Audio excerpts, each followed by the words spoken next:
بسم اللہ الرحمن الرحیم انا اعطیناک الکوثر فصل لربک وانحر ان شانئک هو الابتر۔ نحمده ونصلي ونسلم على رسوله الكريم اما بعد اعوذ باللہ من الشیطان الرجیم بسم اللہ الرحمن الرحیم۔ اللہ تبارک و تعالی وحدہ لا شریک کا بے پایہ فضل و کرم اور احسان و انعام ہے کہ جس نے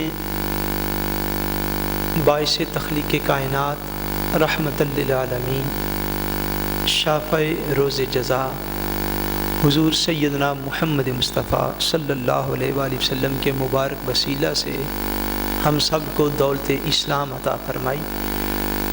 اللہ تبارک و تعالی کما حقہ ہمیں اس دولت کی قدر کرنے کی توفیق عطا فرمائے، آمین ثم آمین۔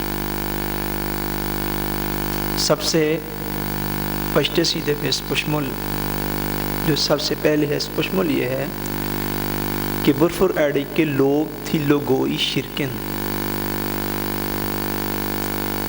کہ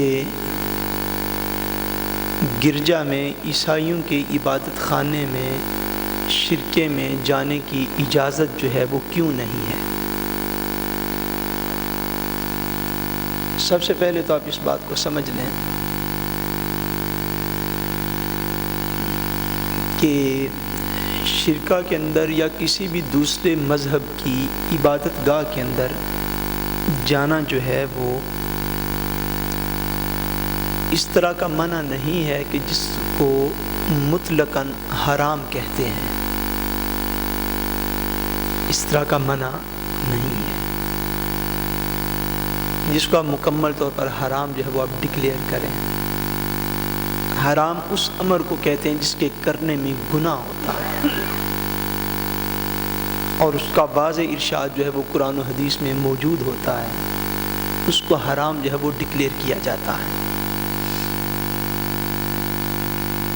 اس کا ایکچولی جو ہے وہ سوال یہ ہے، یہ بیس اس پہ کرتا ہے کہ یعنی یہ اب سوار کے اندر صرف جو گرجا ہوگا عیسائیوں کی عبادت گاہ صرف اس کا نہیں ہے، مسلمانوں کی مسجد کے علاوہ کسی بھی اور ریلیجن کی کوئی بھی عبادت گاہ ہو، جس طرح ہندوؤں کی عبادت گاہ کو آپ مندر کہتے ہیں، عیسائی جو ہے وہ شرکا، ہماری زبان میں گرجا اسے کہا جاتا ہے، اسی طرح یہودیوں کی عبادت گاہ ہے، اسی طرح سکھوں کی عبادت گاہیں ہمارے پاکستان میں بھی ہیں، انڈیا میں بھی ہیں، دیگر جگہوں پر بھی ہیں، یہاں پر بھی ہو سکتی ہیں۔ یعنی کسی بھی اور مذہب کی عبادت گاہ میں مسلمان کا جانا جو ہے اس کی بیس دو چیزوں پر ہے۔ ایک تو یہ کہ وزٹ کا مول، ٹارگٹ اور مقصد جو ہے وہ کیا ہے، کہ آپ کس وجہ سے وہاں پہ جا کے وزٹ کرنا چاہتے ہیں۔ دوسرا یہ ہے، اس میں میرے خیال میں جو بڑی سمجھنے والی بات یہ ہے کہ جو جانے والا بندہ ہے اس کی عالدر اور عمر جو ہے وہ کیا ہے، اس کی تھوڑی تفصیل ہے۔ وہ یہ ایک عالدر ہے جسمانی ظاہری، کہ ایک بندہ دیکھنے میں 20 سال کا ہے، ایک 30 سال کا ہے، ایک 40 سال کا ہے۔ ایک ہوتی ہے بندے کی ذہنی عمر، یعنی ذہنی طور پر وہ کس لیول پہ کھڑا ہوا ہے۔ اس سے میری مراد یہ ہے کہ اس بندے کے پاس آلریڈی بے شک وہ 30 سال کا ہے، 40 سال کا ہے، 50 سال کا ہے، لیکن اس کے پاس اپنے دین کا نالج جو ہے وہ کتنا ہے، وہ اپنے دلائل، اپنے دین کو وہ کتنا سمجھا ہوا ہے۔ بعض اوقات 15-20 سال کا بچہ بھی جو ہے وہ علم دین میں اور پختگی میں 40-50 سال کی عمر کے بندے سے بھی زیادہ ہوتا ہے، یعنی اس لحاظ سے اس کے پاس اپنے دین کی معلومات جو ہیں وہ کتنی ہیں۔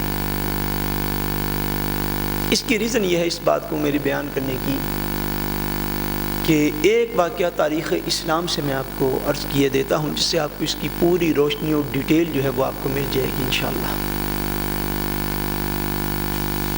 نبی کریم صلی اللہ علیہ وآلہ وسلم نے جب حکم فرمایا،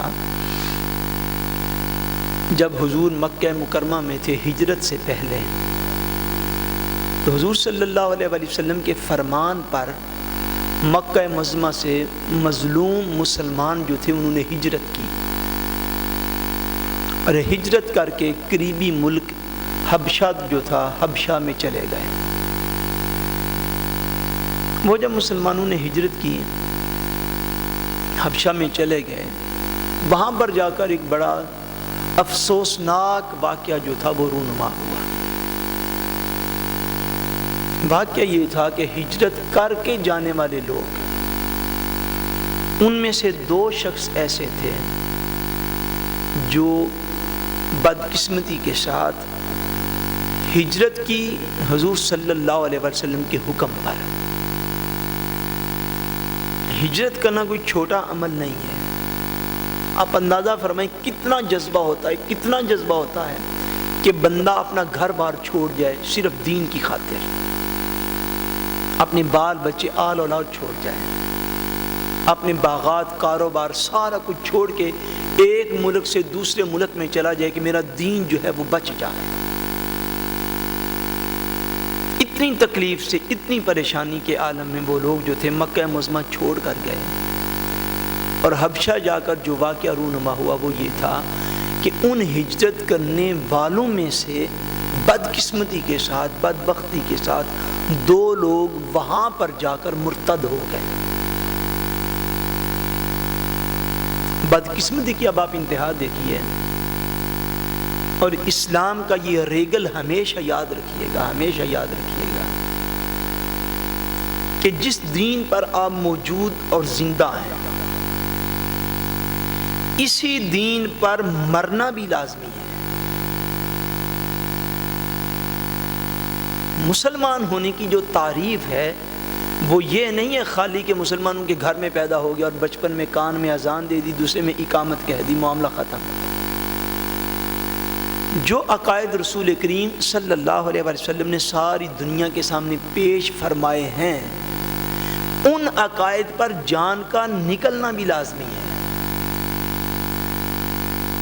یعنی ایمان اس وقت جب آپ دعا پڑھتے ہیں نا نماز جنازہ کی، تو کیا پڑھتے ہیں؟ اللہم من احییتہ منا فاحیہ علی الاسلام ومن توفیتہ منا فتوفہ علی الایمان۔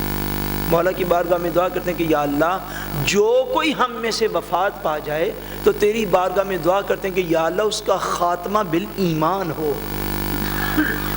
یہ خاتمہ بالایمان جو ہے یہ مسلمان ہونے کی شرائط میں سے ہے، مسلمان ہونے کی شرائط میں سے ہے۔ یعنی یہ نہیں 30-40 سال بھی بندہ مسلمان رہے اور زندگی کے آخری 1-2 سال یا 1-2 مہینے یا 1-2 دن کی میں بات کر رہا ہوں، بندہ مرتد ہو جائے، دائرہ اسلام سے خارج ہو جائے کسی بنا پر، اور اس کے بعد اس کی مینگانگ موت آ جائے، فوری طور پر اس کی موت آ جائے، تو پچھلے 40-50 سال کی نمازیں، روزے، زکوٰۃ، حج، جہاد، تبلیغیں، خرچ، انفاق فی سبیل اللہ، سارا کچھ بالکل بیکار ہے۔ اور یہی شرط یاد رکھ لیں، صحابی رسول کی جب آپ ڈیفینیشن کرتے ہیں کہ فلاں شخص صحابی رسول ہے، اور آپ بار بار میڈیا پر آگے پیچھے الفاظ سنتے ہیں کہ صحابہ کرام، صحابہ کرام، صحابہ کرام، صحابی کی یہ شرط ہے کہ وہ شخص جس نے اپنی ظاہری زندگی میں نبی کریم صلی اللہ علیہ وسلم پر ایمان لایا ہو اور حضور صلی اللہ علیہ وسلم کی صحبت اختیار کی ہو، بے شک وہ ایک لمحے ہی کی کیوں نہ ہو، بے شک وہ ایک لمحے ہی کی کیوں نہ ہو، اور جو عقائد نبی کریم صلی اللہ علیہ وسلم نے جو دین، ایمان، اسلام پیش کیا، انہی عقائد پر، اسی اسلام پر اس شخصیت کا وصال بھی ہوا ہو تو اس کو صحابی کہتے ہیں، اس کو صحابی کہتے ہیں۔ اور اگر صحابہ کے لیے وہ شرط صحابی ہونے کے لیے لازم ہے تو ساری امت مسلمہ کے لیے قیامت تک کے لیے یہ اصول میں سے ہے کہ بندہ مسلمان ہو۔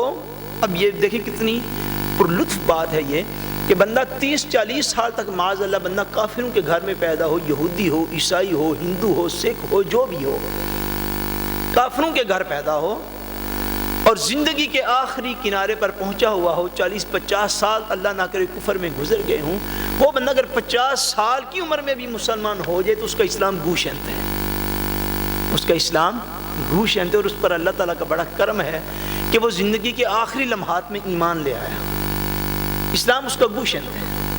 اور اگر مومن، یعنی یہ گرینڈ سے ہے دین کی، اگر ایک بندہ بدقسمتی کے ساتھ مسلمانوں کے گھر میں پیدا ہو، وہ ساری عمر مسلمان رہے، اور اللہ نہ کرے اللہ نہ کرے اللہ نہ کرے کہیں آخری عمر میں جا کر وہ اسلام کے عقائد کو چھوڑ بیٹھے، مرتد ہو جائے، دین سے خارج ہو جائے، تو پیچھے والا 40-50 سال کا بھی اگر اسلام ہو تو اس کا کوئی فائدہ نہیں، کیونکہ شرط وہی ہے جو صحابہ کرام کے لیے کہ خاتمہ بالایمان ہونا لازمی ہے، خاتمہ بالایمان ہونا لازمی ہے، اس کے عقائد وہی ہوں جو اللہ تبارک و تعالیٰ کے پیارے رسول نے دنیا کے سامنے پیش فرمائے۔ جو کچھ آپ نے اللہ تبارک و تعالیٰ کی توحید کا عقیدہ پیش کیا، اپنی رسالت اور نبوت کا عقیدہ پیش کیا، یوم آخرت کا، قیامت کا عقیدہ پیش کیا، یہ جتنے مین عقائد ہیں وہ سٹل اسی طرح ہوں جیسے آپ نے صحابہ کرام کے سامنے پیش فرمائے تھے، پھر بندہ مسلمان ڈکلیئر ہوتا ہے۔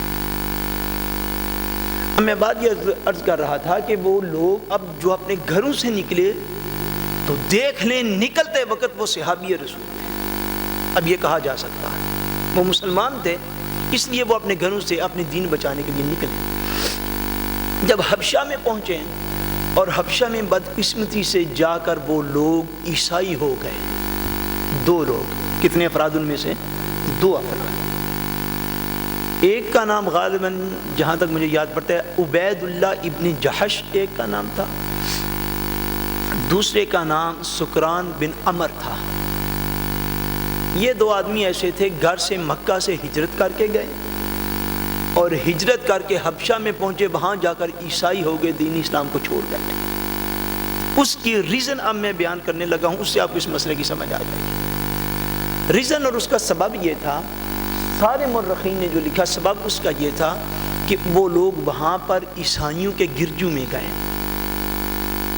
عیسائیوں کے گرجوں میں گئے، بڑے عالی شان، بڑے خوبصورت، ویل اسٹیبلشڈ، بڑے اچھے انتظام، بڑے اچھے طریقے سے بندے کو ویلکم کہنا، بڑے اچھے طریقے سے بندے کو سی آف کہنا، اچھا کھانا، اچھا پلانا، اچھی سیوا کرنے بندے کی، پھر خوبصورت بلڈنگیں، عالی شان انتظامات، پھر پادریوں کا کر و فر، ان کے مبلغین کے اوپر آنے والے اخراجات، ان کے انعامات، ان کے لباس، ان کے کھانے، یہ ساری چیزیں انہوں نے دیکھیں۔ وہاں پر گرجوں میں گئے اور گرجوں کا اور پادریوں کا ٹھاٹ باٹ، شان و شوکت دیکھ کر، ابھی چونکہ اسلام پختہ نہ تھا، وہ وہاں پر جا کر، گھر سے چلے تو مسلمان تھے، وہاں پر جا کے عیسائی ہو گئے۔ اگر تو بندہ ذہنی لیول پہ بس اتنا سا ہی ہے، اس کے لیے ہم بفالے کریں گے کہ وہ نہ جائے۔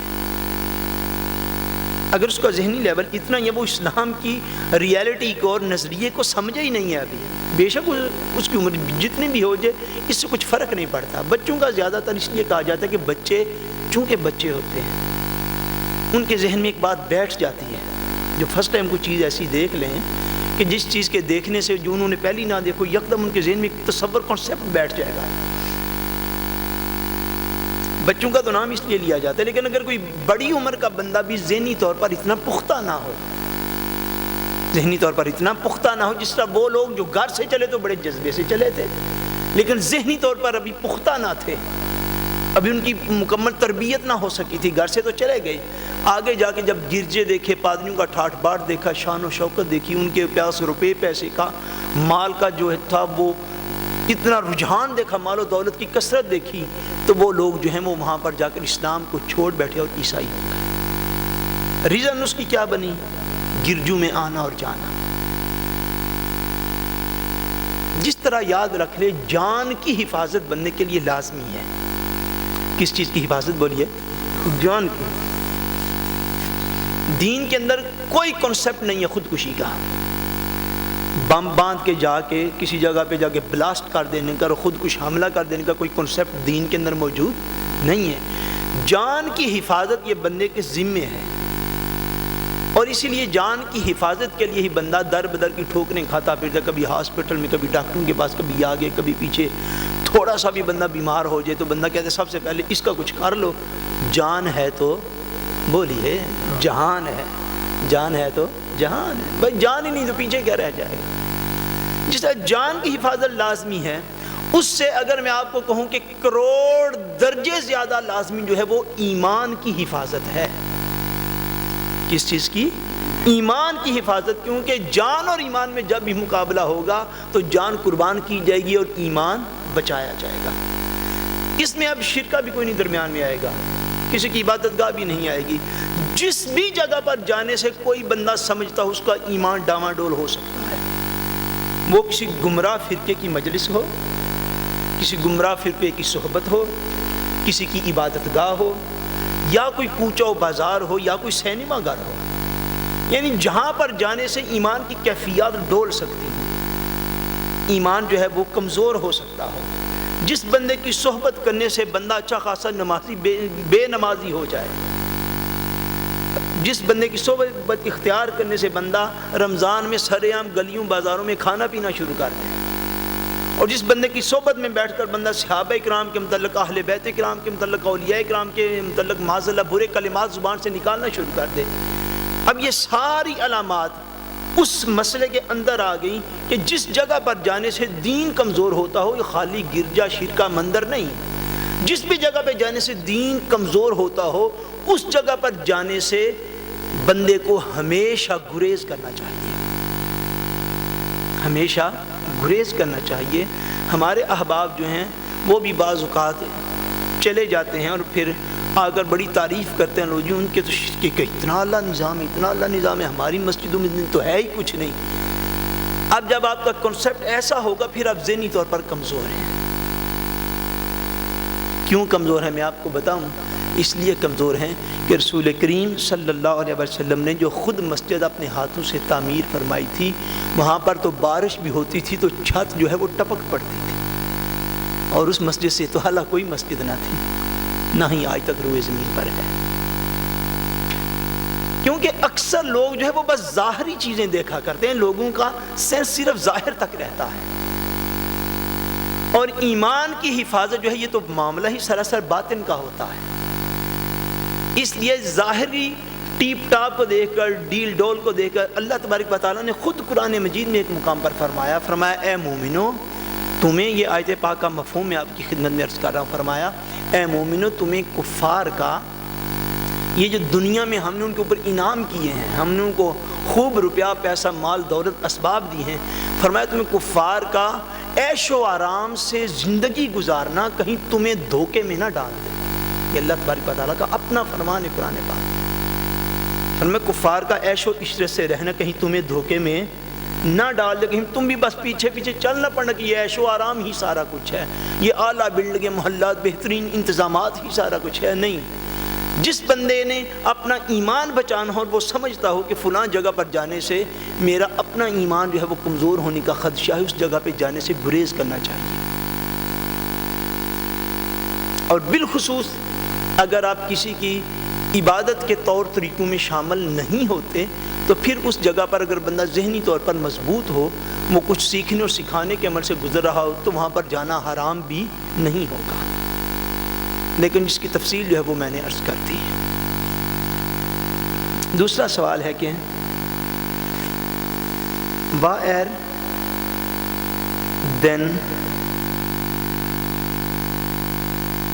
یہ درمیان میں ایک لفظ ہے ساننے ہسٹورین یسوس، اس کو تو میرے 3 ہفتے ہو گئے مجھے جواب دیتے ہوئے، اگر میں یہ لفظ ٹھیک ہی پڑھوں SANNA لکھا ہوا ہے، ساننے ہسٹورین یسوس کہ حضرت عیسیٰ علیہ السلام کی درست ہسٹری جو ہے وہ کیا ہے۔ اگر کچھ پشمل کرنے والے آ جائے ہیں تو وہ انشاءاللہ جب ہماری یہ DVDs تیار ہو جائیں گی تو یہ 3 پروگرام ہمارے ہوئے ہیں، کچھ صاحبزادے اس پشمل میں آج بھی آ جائے گا، آپ ان کو لے کر سن لیں تو آپ کو سیدنا عیسیٰ علیہ السلام کے متعلق آپ کی پیدائش سے لے کر انشاءاللہ تبارک و تعالیٰ آپ کے دوبارہ دنیا میں آنے تک جتنا بھی اسلامی لٹریچر کے مین اہم پوائنٹ ہیں انشاءاللہ تبارک و تعالیٰ ان کی آپ کو سمجھ آ جائے گی۔ برفر کھنمن کے گو رنت یولترے کہ بندہ کرسمس ٹری جو ہے، یولیتھرے جو ہے، اس کے ارد گرد چکر کیوں نہیں لگا سکتا؟ بندہ یولیتھرے کے ارد گرد چکر اس لیے نہیں لگا سکتا کہ ہم مسلمان خانہ کعبہ کے سوا کسی بھی چیز کے ارد گرد چکر نہیں لگا سکتے، اس لیے نہیں لگا سکتے۔ خانہ کعبہ کے سوا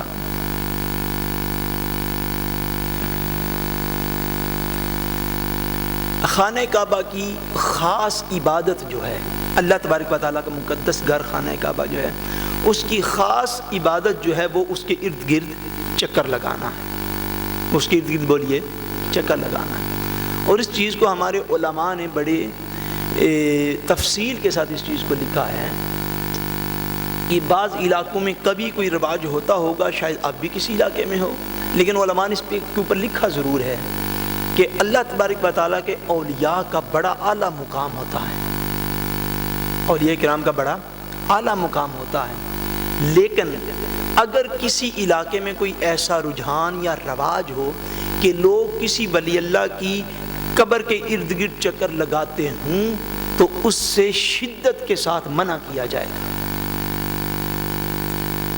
شدت کے ساتھ منع کیا جائے گا۔ کیوں کہ کسی عمارت کے ارد گرد، کسی چیز کے ارد گرد اس طرح چکر لگانا جس طرح خانہ کعبہ کے ارد گرد چکر لگاتے ہیں، وہ حق صرف خانہ کعبہ کا ہے، نہ اس میں یولیتھرے۔ میں آپ کو اولیاء کرام کے مزارات سے میں نے آپ کو مثال دے دی۔ اب یولیتھرے تو چیز ہی کوئی نہیں ہے، یہ تو درمیان میں چکر ہی کوئی نہیں بنتا۔ کیوں؟ دوسری یہ بات ہے کہ بیٹے اس چیز کو ہمیشہ یاد رکھ، اس بات کو سمجھیں کہ ہمارا دین جو ہے وہ ہمارا کوئی معاذ اللہ ہمارا کوئی جو ہے وہ ہمارا دین تو نہیں اس کی ڈیمانڈ کر رہا کہ ہم ایسا کریں۔ دین تو ڈیمانڈ کرتا ہے کہ اللہ تعالیٰ تمہیں اگر سہولت عطا فرمائے، خانہ کعبہ چلے جو، اس گھر کی عظمت ایسی ہے کہ اس کے ارد گرد چکر لگا کے اللہ تعالیٰ کو راضی کیا جا سکتا ہے۔ اس کی مثل تو اولیاء اللہ کی قبور کا بھی چکر جو ہے اس کے ارد گرد نہیں لگائے جائیں گے کہ کہیں وہ جو ہے وہ مماثلت نہ درمیان میں پیدا ہو جائے، کہیں کعبہ معظمہ کی عظمت نہ کم ہو جائے، کیونکہ یہ حق صرف خانہ کعبہ کا ہے کہ اس کے ارد گرد چکر بھی اس لیے لگائے جاتے ہیں کہ امام الانبیاء نبی کریم صلی اللہ علیہ وسلم نے اس کا طواف فرمایا ہے، اور وہ حق صرف خانہ کعبہ کا ہے۔ کسی بھی اور مذہب کی جو مذہبی رسومات ہوتی ہیں، ہم مذہبی رسومات اپنی ادا کریں گے، دوسرے مذاہب کی رسومات کو ہم ادا نہیں کریں گے، کبھی بھی ادا نہیں کریں گے۔ یولیتھرے کے ارد گرد چکر جو ہے وہ نہیں لگانے چاہیے، اس لیے کہ وہ خانہ کعبہ کے ساتھ جو ہے خانہ کعبہ کی عظمت جو ہے مسلمان صرف خانہ کعبہ کے ارد گرد چکر لگاتا۔ اور مجھے اب علم نہیں ہو اور اس سوال میں بھی لکھا نہیں ہوا، اگر کوئی چکروں کی تعداد خاص ہو، مثلا 2 لگانے ہیں، 4 لگانے ہیں، 5 لگانے ہیں، 7 لگانے ہیں، شاید کسی کو پتا ہو آپ میں سے کہ وہ جو چکر لگاتے ہیں ان کی تعداد کوئی خاص ہوتی ہے؟ علی آپ کے علم میں ہو کوئی؟ ان کی خاص تعداد نہیں ہوتی، خاص تعداد ہو یا نہ ہو، لیکن چونکہ وہ ایک مثال بن جاتی ہے اس چیز کی کہ کسی چیز کے ارد گرد، عمارت یا درخت کے ارد گرد مسلمان چکر نہیں لگائے گا، اگر لگائے گا تو صرف خانہ کعبہ کے ارد گرد۔ اور دوسرے ادھر لکھا ہوا ہے برفر خان مانی کے رنت یولیتھرے لگاتے ہوں گے میرے خیال میں، اس لیے کسی لگاتے ہیں، اس لیے اس چیز سے ہمیشہ جو ہے وہ چھوٹے ہوں یا بڑی چیز سے گریز کر رہے ہیں کہ ایسا جو ہے وہ نہ کیا جائے۔ ایڈن ہسٹوریے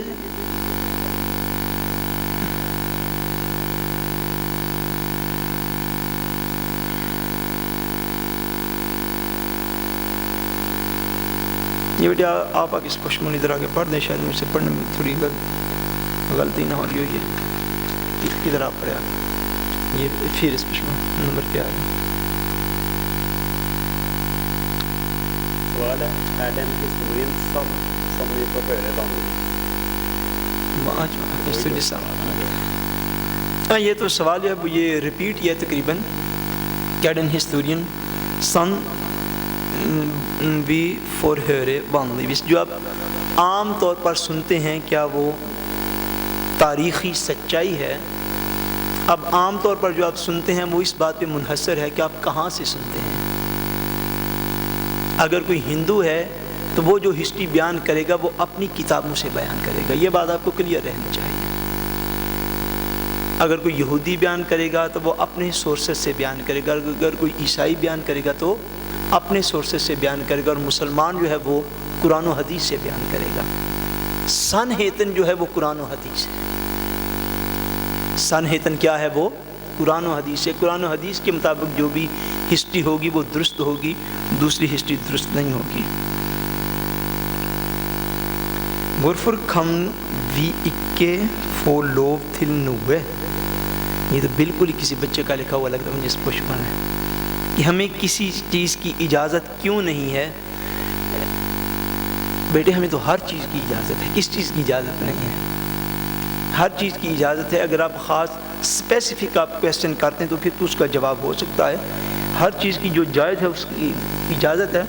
جس چیز کی اجازت نہیں ہوتی اس کی ایک مثال میں دے دیتا ہوں آپ کو. جب آپ گاڑی چلا رہے ہیں, سڑک کے اوپر جا رہے ہیں, تو آگے یکدم رت لیس آ جاتی ہے. ریڈ لائٹ آتی ہے یا نہیں آتی؟ بولیے. آتی ہے. آپ اب ادھر کھڑے ہو کے وائبریشن نے فون نہیں کرتے کہ بھائی یہاں پہ آپ نے رت لیس کیوں لگا دی ہے, کہ کرتے ہیں. شہر میں 1000 یا 2000 ریڈ لائٹس یہاں پہ ہوں گی شہر میں, اور جب آپ تھلبو گاتے سے نیدو پر آتے ہیں یا پرنسس گاتے سے اوپو پر جاتے ہیں, تو چھوٹے سے گاتے میں 6-7 جو ہیں وہ ریڈ لائٹس ہیں, اشارے ہیں. جہاں پہ لائٹ ریڈ ہو جائے تو ایک ہی سٹریٹ کے اندر آپ کو کچھ 6 دفعہ رکنا پڑتا ہے. کبھی کسی بندے نے وائبیس نے فون نہیں کیا بھائی یہاں پہ تو ایک ہی کافی تھا, آپ نے 6 کیوں لگا دیے اشارے سے چھوٹی سی سٹریٹ میں؟ کیوں؟ کہ جو ریگولر ہوتے ہیں ان کو فالو کرنا ہوتا ہے. ریگولر کو فالو کرنا ہوتا ہے, یاد رکھیں. اور ریڈ لائٹ جو ہے, اب اس کی مثال آپ یوں سمجھ لیں, ریڈ لائٹ کی مثال ایسے ہے جیسے دین میں حرام ہوتا ہے. جیسے دین میں حرام ہوتا ہے کہ وہ ایسا ہے کہ اگر آپ اس کو کراس کر جائیں گے, اگر آپ ریڈ لائٹ کو کراس کریں گے تو یا اپنی جان کا نقصان کریں گے یا کسی اور کی جان کا نقصان کریں گے. دین میں حرام ایسے ہے جیسے ریڈ لائٹ ہوتی ہے, اگر آپ اس کو کراس کرنا چاہیں گے یا اپنے ایمان کا بیڑا غرق کر لیں گے یا کسی اور کے ایمان کا بیڑا غرق کریں گے. اس لیے جیسے جان کی حفاظت لازمی تو ایمان کی حفاظت تو جان سے کہیں زیادہ لازمی ہے. جہاں پہ لوب نہیں ہوتی کہ اس چیز کی لوب نہیں, اس کی لوب نہیں, اس کی لوب نہیں. اب لوب کس چیز کی نہیں؟ دنیا کے اندر پینے والی چیزوں کی تعداد ہزاروں میں ہے. کتنی میں؟ 1000 پینے والی چیزیں ہیں, ان میں ایک حرام ہے. اب اگر 99 چیزیں آپ کو اللہ اور اللہ کا رسول لوب دے رہا ہے, پی لو پی لو, دن کو پیو, رات کو پیو, صبح کو پیو, شام کو پیو, اب 99 حلال نہیں ہم دیکھتے ہیں. بدقسمتی ہے, سوچ بدل گئی. یہ دینی مجالس میں آتے نہیں ہم لوگ. 99 حلال نہیں, ایک حرام جو ہے اس کی طرف سب کا اشارہ ہے. اور وہ حرام کیا ہے؟ وہ ایز لائک اس طرح ہے جیسا ریڈ لائٹ ہے. اب آپ اس حرام کو اگر کراس کریں گے تو اپنے ایمان کا بھی بیڑا غرق کریں گے, دوسروں کے ایمان کا بھی بیڑا غرق کریں گے. اس لیے وہاں پہ فربت کر دیا جاتا ہے کہ یہ چیز تمہارے لیے منع ہے. سب حرام جو ان کی مثال آپ اس بات سے سمجھیں. ہر قسم کی بات کرنے کی آپ کو اجازت ہے, ہر قسم کی آپ بات کر سکتے ہیں. جھوٹ نہ بولیں یہ حرام, غیبت نہ کریں یہ حرام. 2-3 ٹائپ کی باتیں جو اللہ اور اللہ کے رسول نے حرام کر دی, باقی سب کی اجازت ہے آپ کو. اس لیے حرام جو ہیں وہ دین کے اندر مخصوص چیزیں ہیں جو حرام کی گئی ہیں. باقی انسانی زندگی کو جس چیز کا نقصان ہو سکتا تھا, دین کا بس یہ اصول ہے. انسانی زندگی کے سروائیو ہونے میں, اس کی نشو و نما میں جس چیز کا نقصان ہو سکتا تھا وہ حرام ہے, اور جس چیز سے انسان کی زندگی نشو و نما پا سکتی تھی وہ جائز اور حلال ہے. لیکن آئندہ سے اگر کویسچن کریں تو ساتھ کوئی اسپیسیفک کویسچن کریں تاکہ اس کا کوئی بن سکے.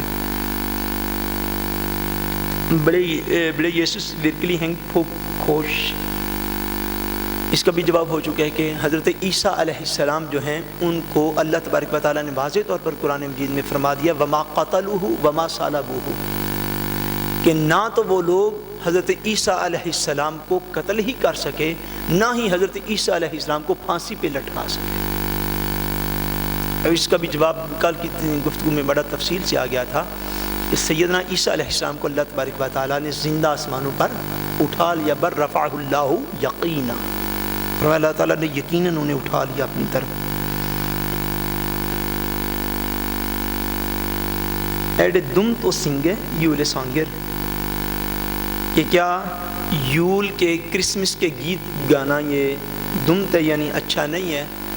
اس کا بھی وہی جواب ہے جو میں پہلے عرض کر چکا ہوں، اگر آپ نے کوئی چیز سنگے ہی کرنی ہے تو اس کے لیے نعت مصطفیٰ کم ہے کوئی، اس کے لیے حضور کی نعت پڑھیں، حضور صلی اللہ علیہ وسلم کی تعریف کریں، اس کو آپ سنگے کریں، اس کو آپ پڑھیں ترنم کے ساتھ، طرز لگا کر آپ اس کو پڑھ لیں۔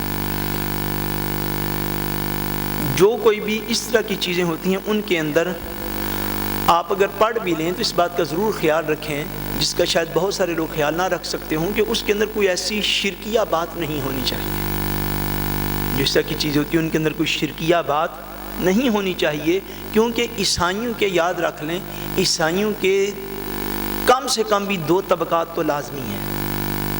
کچھ لوگ وہ ہیں جو یہ کہتے ہیں کہ معاذ اللہ عیسیٰ علیہ السلام، اللہ تبارک و تعالی خود عیسیٰ جو ہیں وہ خدا ہیں۔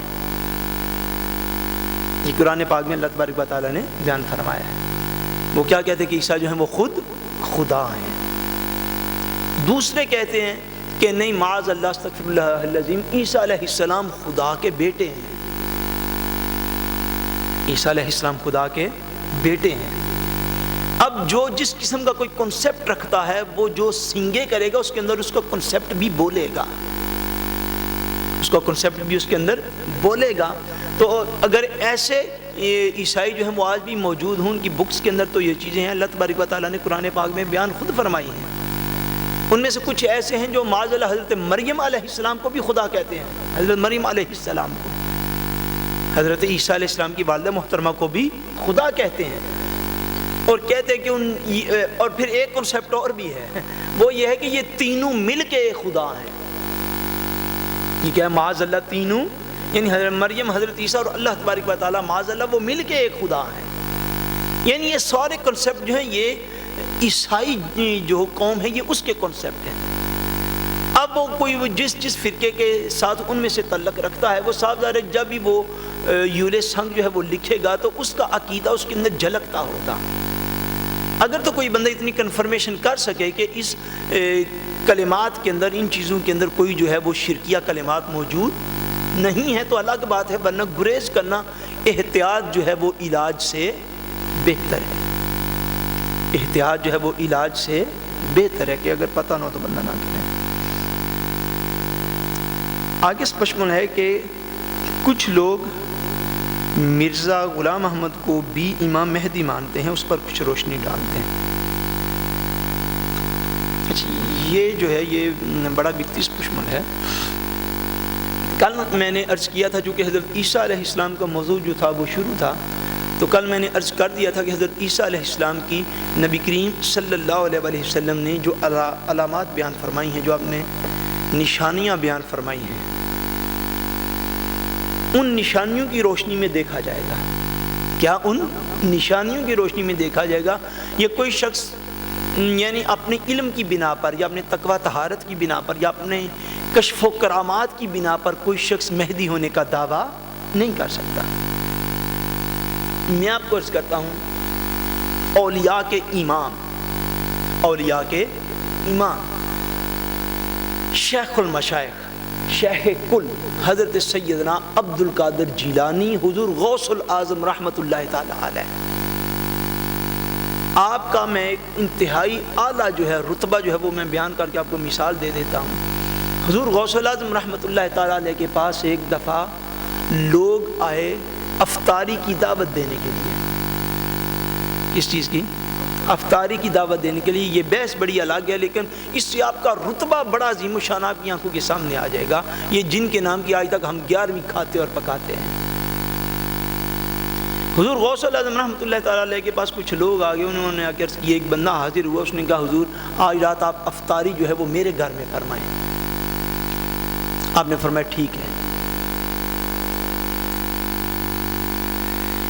دوسرا بندہ حاضر ہوا، اس نے عرض کی حضور آج افطاری میرے گھر میں فرمائیں۔ آپ نے اس سے بھی وعدہ فرما لیا۔ کیا کیا؟ اس سے بھی بولیے نا، وعدہ فرما لیا۔ تیسرا بندہ حاضر ہوا، حضور ہمارے گھر افطاری فرمائیں۔ آپ نے اس کے ساتھ بھی وعدہ فرما لیا۔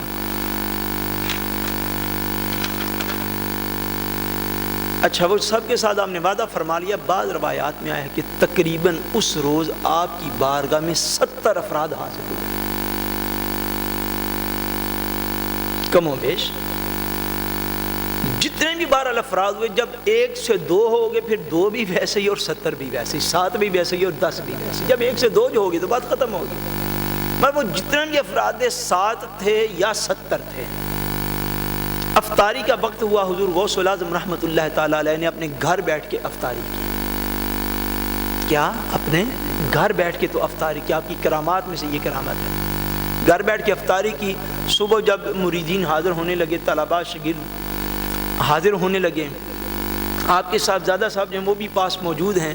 ایک بندہ آتا ہے, وہ آ کے آپ کا شکریہ ادا کرتا ہے, حضور آپ نے بڑی کرم نوازی فرمائی کہ رات کو آپ نے افطاری میرے ساتھ فرمائی تھی. دوسرا بندہ آ کے حاضر, حضور آپ نے بڑی کرم نوازی فرمائی کہ آپ نے رات کو افطاری میرے پاس کی تھی. تیسرا آیا, حضور آپ نے بڑی کرم نوازی فرمائی کہ آپ نے میرے گھر افطاری کی تھی. وہ 7 یا 70 یا جتنے بھی تھے سب نے باری باری آ کے آپ کو شکریہ ادا کیا. آپ کے بیٹے نے قسم اٹھائی کہ ابا جانے تو افطاری اپنے گھر میں کی. اس مقام کا حامل ولی, اب میں بات کرنے لگا ہوں, اس مقام کا حامل ولی اور اولیاء کے سردار, وہ بھی یہ کہنے کی پوزیشن میں نہیں ہے کہ میں امام مہدی ہوں. آپ کس چیز کی بات کریں؟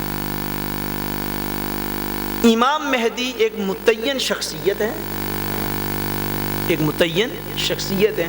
اور جس ہم نے عیسیٰ علیہ السلام کی نشانیاں جو تھی وہ بیان فرمائی تھی, بیان عرض کی تھی, اسی طرح حضرت سیدنا امام مہدی علیہ السلام کی شخصیت کو جب وہ پیدا ہوں گے, جب وہ پیدا ہوں گے, یہ فرق اب آپ نے یاد رکھنا ہے جو کل آئے تھے. میں نے یہ عرض کیا تھا کہ سیدنا عیسیٰ علیہ السلام کے متعلق امت مسلمہ کا ہمارا عقیدہ یہ ہے کہ سیدنا عیسیٰ علیہ السلام دنیا میں دوبارہ تشریف لائیں گے, مگر پیدا, بولیے نا, مگر پیدا, آپ پیدا نہیں ہوں گے, آپ کا نزول ہوگا. جو بھی شخص پیدا ہوا ہے اس دنیا کے اندر وہ اس بات کا دعوے دار ہو ہی نہیں سکتا کہ میں وہی عیسیٰ ہوں. اس کا دعویٰ غلط ہے, ماننے والے شدید گمراہی کے راستے پر ہے, جہنم کا راستہ ہے وہ, دوزخ کا ایندھن ہے وہ. اسی طرح یہ بات یاد رکھ لیں, سیدنا امام مہدی علیہ السلام کے متعلق جو احادیث پاک میں نبی کریم صلی اللہ علیہ وسلم نے واضح نشانیاں بیان فرمائی ہیں, ان کے مطابق سیدنا امام مہدی علیہ السلام جو ہیں ان کی پیدائش ہوگی. سیدنا امام مہدی علیہ السلام کی پیدائش ہوگی, آپ پیدا ہوں گے. وہ نشانیاں جو ہیں وہ حضور صلی اللہ علیہ وسلم نے وہ بھی بڑی وضاحت کے ساتھ بیان فرما دی. ایک نشانی میں بیان کر کے, چونکہ مرزے کا ریفرنس دیا گیا نا, ایک نشانی بیان کر کے میں ختم کر دیتا ہوں. میرے سامنے یہ حدیث پاک ہے, اور یہ حدیث پاک سنن ابی داؤد میں بھی ہے, سنن ابن ماجہ میں بھی ہے.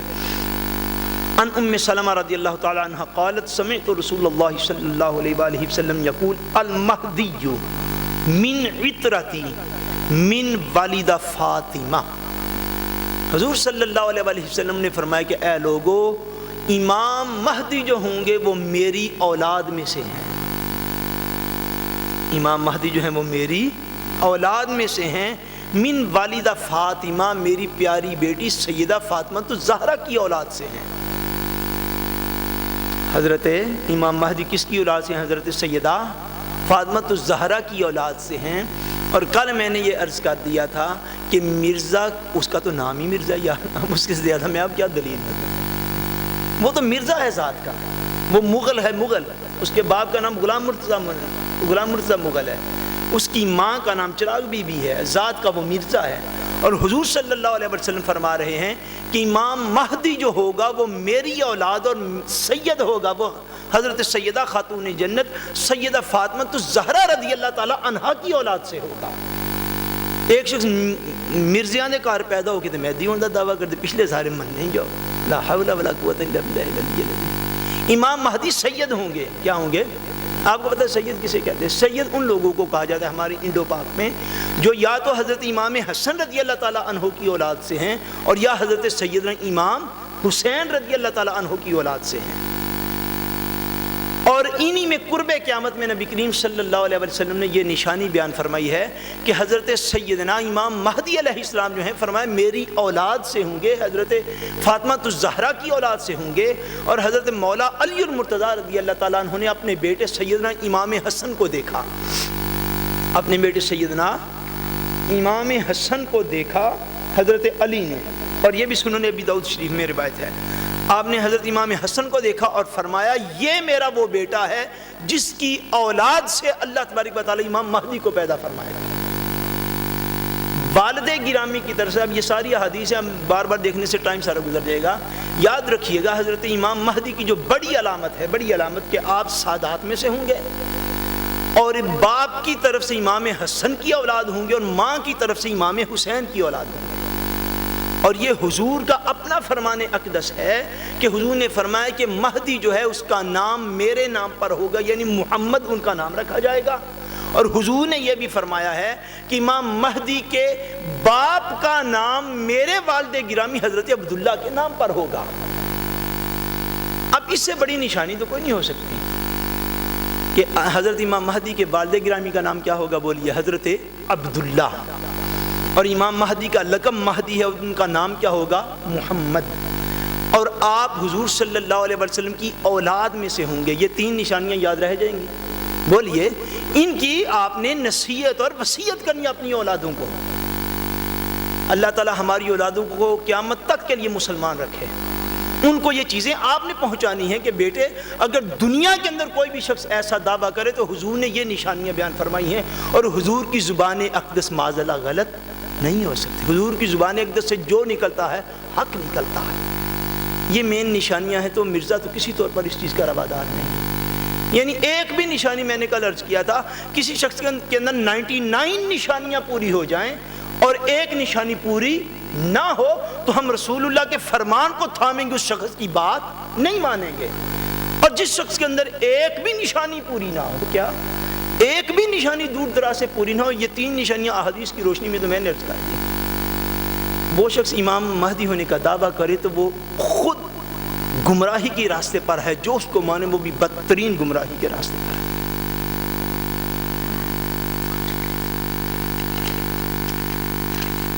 اچھا، یہ لگتا ہے مجھے سوالوں کا جواب دینے کے لیے ایک نشست اور جو ہے وہ شاید رکھنی پڑے گی۔ ماشاءاللہ آپ نے تو بڑی دلچسپی سے سوال کی ہے۔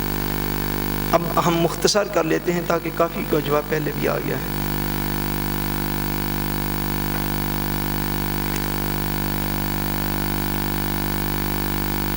ایڈلوو فائریول،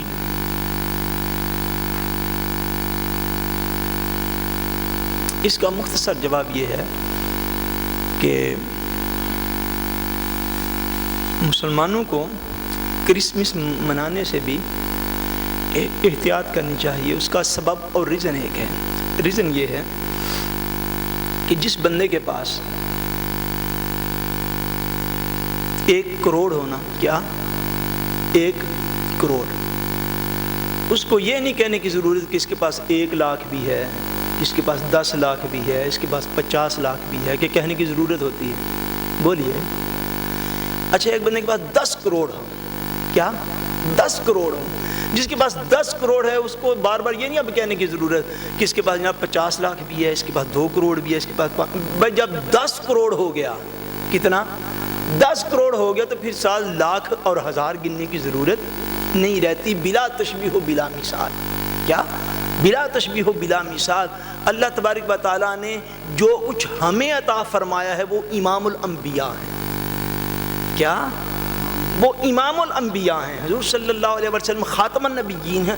حضور کا جب میلاد منا لیں تو سمجھے سارے انبیاء کا میلاد اس کے اندر آ گیا ہے، سارے انبیاء کا میلاد، کیونکہ حضور تو 10 کروڑ ہیں۔ اب جن کو 10 کروڑ مل گیا ہو ان کو لاکھ اور 1000 اور کروڑ اور 5 کروڑ کہنے کی ضرورت نہیں، وہ یہی کہتے رہے ہمارے پاس 10 کروڑ ہے، وہ سارے کروڑ اور لاکھ اور ملین اس کے اندر آ جائیں گے۔ اللہ تبارک و تعالیٰ نے ہمیں امام الانبیاء نبی کریم صلی اللہ علیہ وسلم کا کلمہ پڑھنا نصیب کیا ہے۔ جب حضور صلی اللہ علیہ وسلم کا میلاد منا لیں تو پھر سمجھ لیں سارے انبیاء کا میلاد اس کے اندر آ گیا۔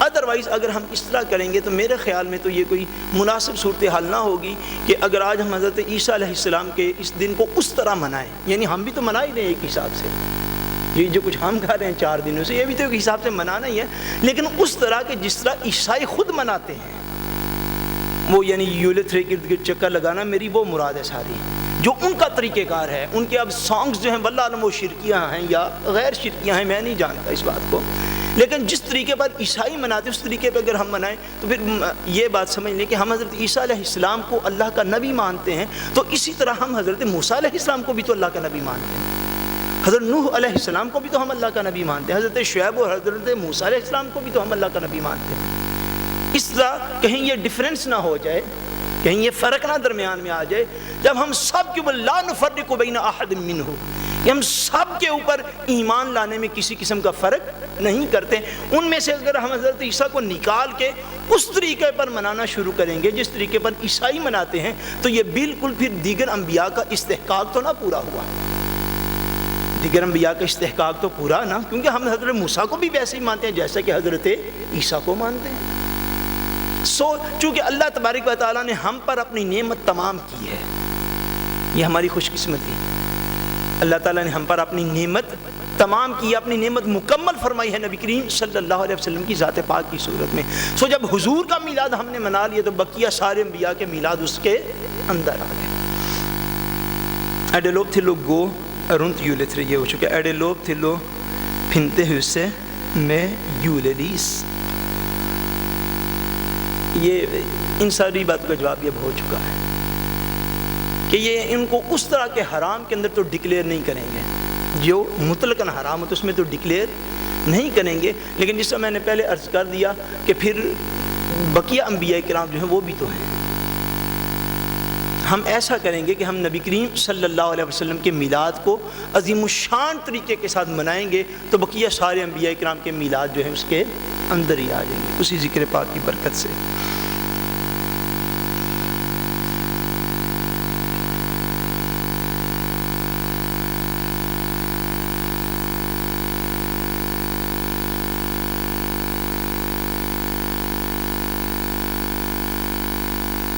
یہ بیٹے آ کے علی آتی ہیں، یہ ذرا پڑھیں اور اس کو تھوڑا کھلارے کریں، میں اپنے دل میں کسی اور کو دیکھتا ہوں کہ یہ سوال کیا ہے ایکچولی۔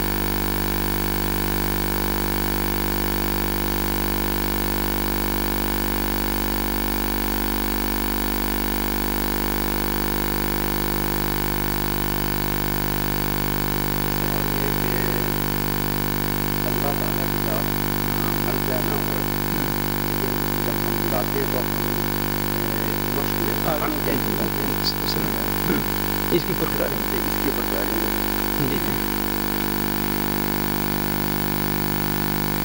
اللہ تبارک و تعالیٰ نے قرآن مجید میں اپنی ذات پاک کے لیے جو صیغہ استعمال فرمایا ہے وہ مذکر کا ہی ہے، وہ مذکر کا ہی ہے، اور اس طرح کے سوالوں کی طرف بالکل ایک مومن کا دھیان نہیں جانا چاہیے۔ اس کا ریزن یہ ہے کہ نبی کریم صلی اللہ علیہ وسلم نے ایک حدیث پاک میں ارشاد فرمایا، حضور نے فرمایا کہ شیطان تمہارے پاس آتا ہے اور آ کر یہ کہتا ہے کہ یہ تو ذرا بتاؤ کہ یہ دنیا کی فلاں چیز جو تھی اس کو کس نے پیدا کیا؟ تم جواب دیتے ہو اللہ نے پیدا کیا۔ وہ پھر تمہارے اندر یہ کویسچن پیدا کرتا ہے کہ یہ تو ذرا بتاؤ تمہیں کس نے پیدا کیا؟ تم پھر اس کو جواب دیتے ہو اپنے من کے اندر، اپنے دل کے اندر کہ مجھے اللہ تعالیٰ نے پیدا کیا۔ حضور فرماتے ہیں وہ پوش مل کرتا جاتا ہے، تمہارے اندر سوال لاتا جاتا ہے حتیٰ کہ تم ہر بات کا جواب دیتے ہو، سورج کو، چاند کو، زمین کو، سمندر کو، صحرا کو، مجھے، ساری چیز کو اللہ نے پیدا کیا۔ سرکار فرماتے ہیں وہ پھر تمہارے ذہن میں سوال کرتے ہیں کہ یہ تو اللہ کو کس نے پیدا کیا؟ تاجدار کائنات نے فرمایا اگر ذہن کبھی وہاں تک پہنچ جائے تو فوری طور پر لا حول ولا قوت الا باللہ العلی العظیم پڑھ کے اللہ کی پناہ میں چلے جاؤ کہ اس وقت تم گمراہی کی بدترین حد تک جا پہنچے ہو۔ اللہ تبارک و تعالیٰ ایک ہے، اللہ تبارک و تعالیٰ ایک ہے، اور اس بات کو یاد رکھیے گا۔ کسی شاعر نے بڑی اچھی ترجمانی کی ہے، اس نے کہا کہ عقل میں جو گر گیا لا انتہا کیوں کر ہوا۔ اگر آپ کو شاعری سے دلچسپی ہو کہ جو سمجھ میں آ گیا پھر وہ خدا کیوں کر ہوا۔ آپ کی اور میری چھوٹی سی عقل انسان کی جو ہے وہ اس کی ذات کو تو سمجھ ہی نہیں سکتی۔ اگلی بات اسی سے مجھے نبی کریم صلی اللہ علیہ وسلم کا ایک اور فرمان اقدس یاد آ رہا ہے۔ حضور نے فرمایا کہ اللہ تبارک و تعالیٰ کی صفات میں غور کرو، اللہ تبارک و تعالیٰ کی صفات میں غور کرو. صفات کہتے ہیں کہ اللہ تبارک و تعالیٰ جیسا فرمایا کہ اللہ تبارک و تعالیٰ سننے والا جاننے والا ہے. انہ هو السمیع البصیر. یہ اللہ تبارک و تعالیٰ سننے والا دیکھنے والا ہے. یعنی سننا اللہ تعالیٰ کی صفات میں سے ہے. اس میں غور کرو کہ اللہ تبارک و تعالیٰ کی کتنی اعلیٰ شان ہے کہ وہ ساری کائنات کو ہمیشہ سے سن رہا ہے, ہمیشہ تک سنتا رہے گا. اس کے لیے فاصلہ کوئی نہیں. فاصلہ ہمارے لیے مخلوق کے لیے ہے. وہ دیکھتا ہے, وہ ہر ایک کو دیکھتا ہے, اور سننے کے لیے کان کا محتاج نہیں, اور دیکھنے کے لیے آنکھ کا محتاج نہیں. حضور نے فرمایا کہ اللہ تبارک و تعالیٰ کی صفات میں غور کرو مگر اللہ تعالیٰ کی ذات میں نہ غور کرو. اللہ تعالیٰ کی ذات میں اس حوالے سے, یعنی معرفت والا نہیں, اس حوالے سے کہ معاذ اللہ کے لوگ جو ہیں وہ بدترین گمراہی کا شکار ہو جائیں گے, اس لیے کہ تم اپنی عقل سے اس کو سمجھ نہیں پاؤ گے. اسی لیے انہی سوالوں کے جوابوں کے لیے تو اللہ تبارک و تعالیٰ نے ایک طویل سلسلہ انبیاء بھیجا ہے. اللہ تبارک و تعالیٰ مخلوق کو اپنے نبی کے در پہ دیکھنا چاہتا ہے, اس لیے تو نبی کو سامنے پیش کرتا ہے کہ اس کو دیکھو. کس کو دیکھو؟ میرے نبی کو دیکھو, اس کی سیرت کو دیکھو. اب اگر اس کے اوپر تم مطمئن ہو گئے ہو, اس جو اب یہ کہتا ہے اس کو مان لو, جو یہ کہے گا اس کو مان لو. اس لیے اللہ تعالیٰ نے براہ راست لوگوں کے اوپر اپنی وحی نہیں فرمائی, براہ راست ان کو اپنے کلام سے نہیں نوازا, براہ راست اللہ تبارک و تعالیٰ نے ان کو کوئی معجزات عطا نہیں فرمائے. اللہ تعالیٰ نے معاشروں کے اندر اپنے انبیاء کو بھیجا کہ یہ ہم نے بنی نوع انسان سے ان کو پیدا فرمایا ہے, یہ تمہارے سامنے ہیں, یہ جو کچھ کہیں گے وہ میرا ہوگا, جو کچھ ان کو مان لے گا وہ مجھے مان لے گا. اس لیے اللہ تبارک و تعالیٰ کے متعلق اس طرح کا خیال جو ہے وہ دل میں, ایک مومن کے دل میں نہیں آنا چاہیے. اور یہ جو گمراہی کے چینلز اور اس طرح کی باتیں, ان سے بندے کو گریز کرنا چاہیے. غیر مسلم سے یولے گاوے لینا اور دینا جائز ہے یا نہیں؟ غیر مسلم سے گفٹ لینا یا دینا, اس کا یول کے ساتھ کوئی تعلق نہیں ہے. گفٹ لینا اور دینا جو ہے یہ غیر مسلم سے جائز ہے, جائز چیزوں کا, جائز چیزوں کا گفٹ لینا اور جائز چیزوں کا گفٹ دینا جو ہے اس سے منع نہیں کیا گیا, یہ جائز ہوتا. چیز میں حلال اور حرام کا یہ لحاظ مسلمان کو ہمیشہ کرنا ہے.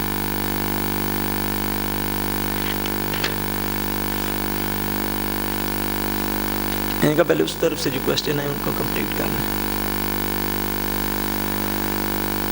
یہ اچھا, یہ پشمل ہماری ادھر احباب سے آواز آئی تھی کہ شاید ایسا چکر نہیں لگاتے, لیکن یہ چوتھا اور پانچواں پشمل اسی چیز کا ہے کہ یولتھری کے گرد. اس کا مطلب ہے یہ کافی وقوع میں ہونے والی یہ چیز ہے کہ کافی زیادہ یہ ہوتا ہے کہ کھنمن گورن یولتھری, یہ پھر پشمل ہے. کھنمن فائر یولس کا بھی ہوگا سارا. کھنمن یہ گاور یہ بھی ہو گیا کہ اگرونو ریلیگن مین سیدن دے ار نرمس کلتوسن ستنے میں یو. یہ میں نے آپ کو پہلے عرض کر دیا ہے کہ کسی بھی غیر مسلم کو گفٹ لینا اور دینا اس میں کوئی قباحت نہیں ہے. ہاں, گفٹ لینے اور دینے میں یہ بات یاد رکھے کہ جو چیز اللہ تبارک و تعالیٰ نے اور اللہ کے رسول نے حرام قرار دے دی ہے اس کا گفٹ نہیں ہونا چاہیے.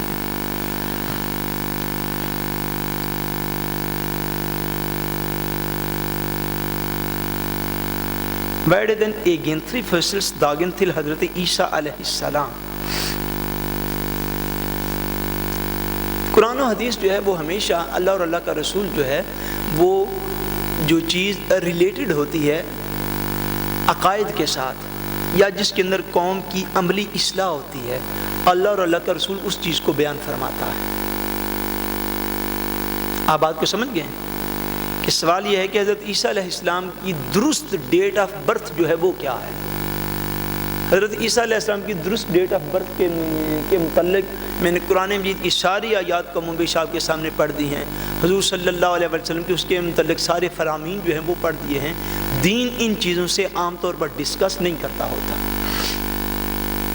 دین کو اس چیز کے ساتھ غرض ہے جس میں میری اور آپ کی بھلائی ہوتی ہے, جس میں میری اور آپ کی بھلائی ہوتی ہے. حضرت امام ابو حنیفہ رحمۃ اللہ تعالیٰ علیہ, آپ کا ایک جو ہے وہ یاد آ رہا ہے مجھے کہ حضرت امام ابو حنیفہ رحمۃ اللہ تعالیٰ علیہ سے کسی نے پوچھا کہ فرعون کے باپ کا کیا نام تھا. کیا سوال کر لیا فرعون کے باپ کا کیا نام تھا. اس طرح کا کوئی اس نے کویسچن کیا. آپ نے فرمایا کہ غسل کے اندر 3 فرائض ہوتے ہیں. اس پشمل سننے اور سوار سننے. بڑا پریشان ہو. اس نے اسی طرح کا ملتا جلتا پھر کوئی کویسچن کہ حضرت کمال ہوگی, میں آپ کی بارگاہ میں عرض کر رہا ہوں کہ مجھے یہ بتائیں ذرا فرعون کے باپ کا کیا نام تھا. آپ نے فرمایا وضو کے اندر 4 فرائض ہوتے ہیں. جب دوسری دفعہ یہ جواب دیا تو اس نے پھر ہاتھ باندھ دیا, حضرت میں سوال کچھ کرتا ہوں آپ جواب کچھ دیتے ہیں. آپ نے فرمایا خدا کے بندے میں تمہیں وہ جواب دے رہا ہوں جو تیرے کام آنے والی چیز ہے. آپ نے فرمایا کوئی قیامت والے دن اللہ پاک نے تمہیں یہ پوچھنا ہے کہ فرعون کے باپ کا نام کیا تھا, ذرا یہ مجھے بتاؤ. اور اگر تمہارا طہارت اور غسل ٹھیک نہ ہوا تو تمہاری نماز اور قرآن کو پکڑنا نہ ٹھیک ہوگا, اسے تو پکڑے جاؤ گے. فرمایا میں تمہیں وہ بات بتا رہا ہوں جو تمہارے فائدے کی ہے. اللہ تبارک و تعالیٰ جب قرآن پاک میں کوئی بات ارشاد فرماتا ہے یا نبی کریم صلی اللہ علیہ وسلم کوئی بات ارشاد فرماتے ہیں تو وہ بات ارشاد فرمائی جاتی ہے جس میں قوم کا کوئی بھلا مقصود ہوتا ہے. قوم کا کوئی بھلا مقصود ہوتا ہے. قرآن و حدیث حضرت عیسیٰ علیہ السلام کی ڈیٹ آف برتھ پر مکمل خاموش ہے کہ کس مہینے میں پیدا ہوئے, کس دن کو پیدا ہوئے. یہ چیز جو ہے یہ قرآن و حدیث میں نہیں پائے گی. کسی تاریخ کی کتاب میں مل جائے تو یقیناً ہوگی. اسی لیے وہ 25 دسمبر انہوں نے دن رکھا ہوا ہے. یہ ان کے اپنے ہسٹری کے اندر لازمی ہوگا, لیکن اللہ تبارک و تعالیٰ اور اللہ کا رسول اس چیز کی طرف بلاتا ہے جس میں قوم کا فائدہ ہوتا ہے. اور ڈیٹ آف برتھ جاننے میں کسی قسم کا فائدہ یا نقصان نہیں ہوتا. بر قرآن پاک اس بات پر مکمل طور پر خاموش ہے.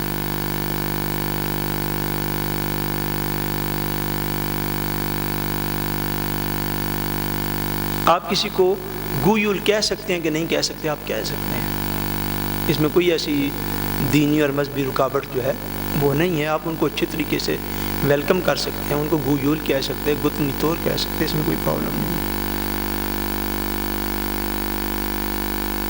ایڈے او لوبلی ای اسلام او فائر نیتور کہ نیا سال جو ہے وہ منانا اسلام کے اندر او لوبلی ہے یا نہیں. نیا سال جو ہے یہ 31 دسمبر کو نیا سال جو ہے وہ قرار دیا گیا ہے. اور یہ کیلنڈر ایئرز جو ہیں یہ غالباً جہاں تک اب مجھے یاد آ رہا ہے آج سے تقریباً 400 سال پہلے یہ متعارف کروائے گئے ہیں. اس سے پہلے اس کیلنڈر ایئر کا جنوری سے لے کر دسمبر تک کا وجود نہیں تھا.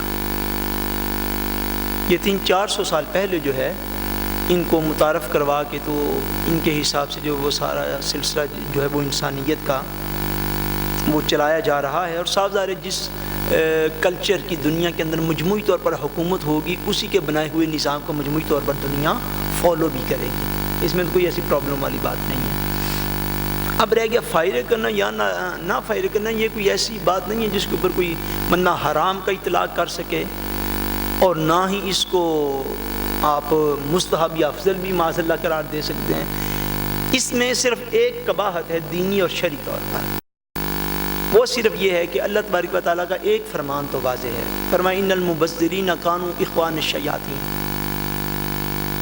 فرمایا اللہ تبارک و تعالیٰ نے کہ فضول خرچ جو لوگ ہیں, کیا فضول خرچ جو لوگ ہیں وہ شیطان کے بھائی ہیں. یہ ایک پہلو بس آپ دیکھ لیں. اللہ تبارک و تعالیٰ کا یہ فرمان ضرور ہے کہ جو شخص فضول خرچی کرتا ہے وہ گویا کس طرح جس طرح شیطانوں کے بھائی ہوتے ہیں لوگ. اسلام میں جس طرح رزق حلال کمانے کی پابندی ہے کہ تم نے حلال کمانا ہے, حرام نہیں کمانا, اسی طرح جو آپ اپنی محنت سے جو رزق حاصل کرتے ہیں اللہ تبارک و تعالیٰ کا, اس رزق کو اس طرح اجاڑ دینا اس کو بھی دین اسلام نے ناپسند فرمایا ہے. اللہ اور اللہ کے رسول نے اس کو ناپسند کیا ہے کہ لوگ اپنی کمائی کو اس طرح اڑا دیں کہ جس طرح رات کو آتش بازی ہوتی ہے. یعنی وہ آتش بازی تھوڑی ہے, وہ تو آپ کا اپنی رقم ہے, آپ کی محنت کی کمائی ہے جس کو آپ آگ لگا کے تو فضا میں اچھلتا ہوا دیکھتے ہیں اور پھر خوش ہوتے ہیں کہ واہ بڑی زبردست آواز آئی ہے, بڑی زبردست روشنی پھیلی ہے. وہ روشنی کس چیز کی ہے؟ وہ آپ کی خون پسینے کی کمائی کی روشنی ہے. فضول خرچی منع ہے. فضول خرچی کو اللہ اور اللہ کے رسول نے ناپسند کیا ہے. اور یہ چونکہ مثال آپ نے جو ہے وہ صرف سامنے رکھ دی ہے یہ نتوش کی، آپ صرف نتوش پہ نہ جائیں، کسی بھی معاملے کے اندر یہ جو ہمارے شادی بیاہ کے کلچر بنے ہوئے، اس میں بھی بعض اوقات یعنی لوگ اپنی جیب میں اتنے نہیں رکھتے ہوتے کہ لوگ لونے پھینگر کر کے لون لے کے تو فضول خرچی میں اڑاتے ہیں۔ یعنی میں نے جس طرح پہلے عرض کیا نا کہ اسلام کسی نہ کسی اصول سے تو بحث کرتا ہے، آگے اس کی جو تفصیلات ہیں وہ تفصیلات کو پھر ہر چیز پوچھنے کی ضرورت نہیں رہتی بندے کو۔ اگر آپ سمجھتے ہیں کہ یہ فضول خرچی ہے تو پھر آپ کے لیے اس کو اس طرح فائدے کرنا جو ہے وہ غیر مناسب ہے، اس طرح فائدے کرنا یہ غیر مناسب ہے۔ کم از کم جو ہے فضول خرچی اس سے گریز کیا جائے اور اپنی آمدنی کے مطابق اپنے جو ہیں وہ اخراجات وہ رکھے جائیں، تاکہ کسی کے آگے ہاتھ کبھی بھی پھیلانا نہ پڑے۔ بچوں کو بھی اس باتوں کو سمجھنا چاہیے کہ ہمارے ماں باپ جو ہیں وہ کتنا محنت کر کے 8-8, 10-10, 12-12 گھنٹے کام کر کے تو کچھ کما کے گھر لاتے ہیں، تو اس کو اس سے اجاڑ دینا یہ غیر مناسب ہے۔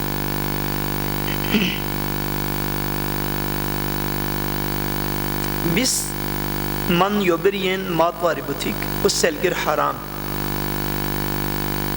وارسم الکوہل گریس وسم ویدرے بریڈے کھلت حرام کین پھینگر بس من سیلگر دس سے تھی۔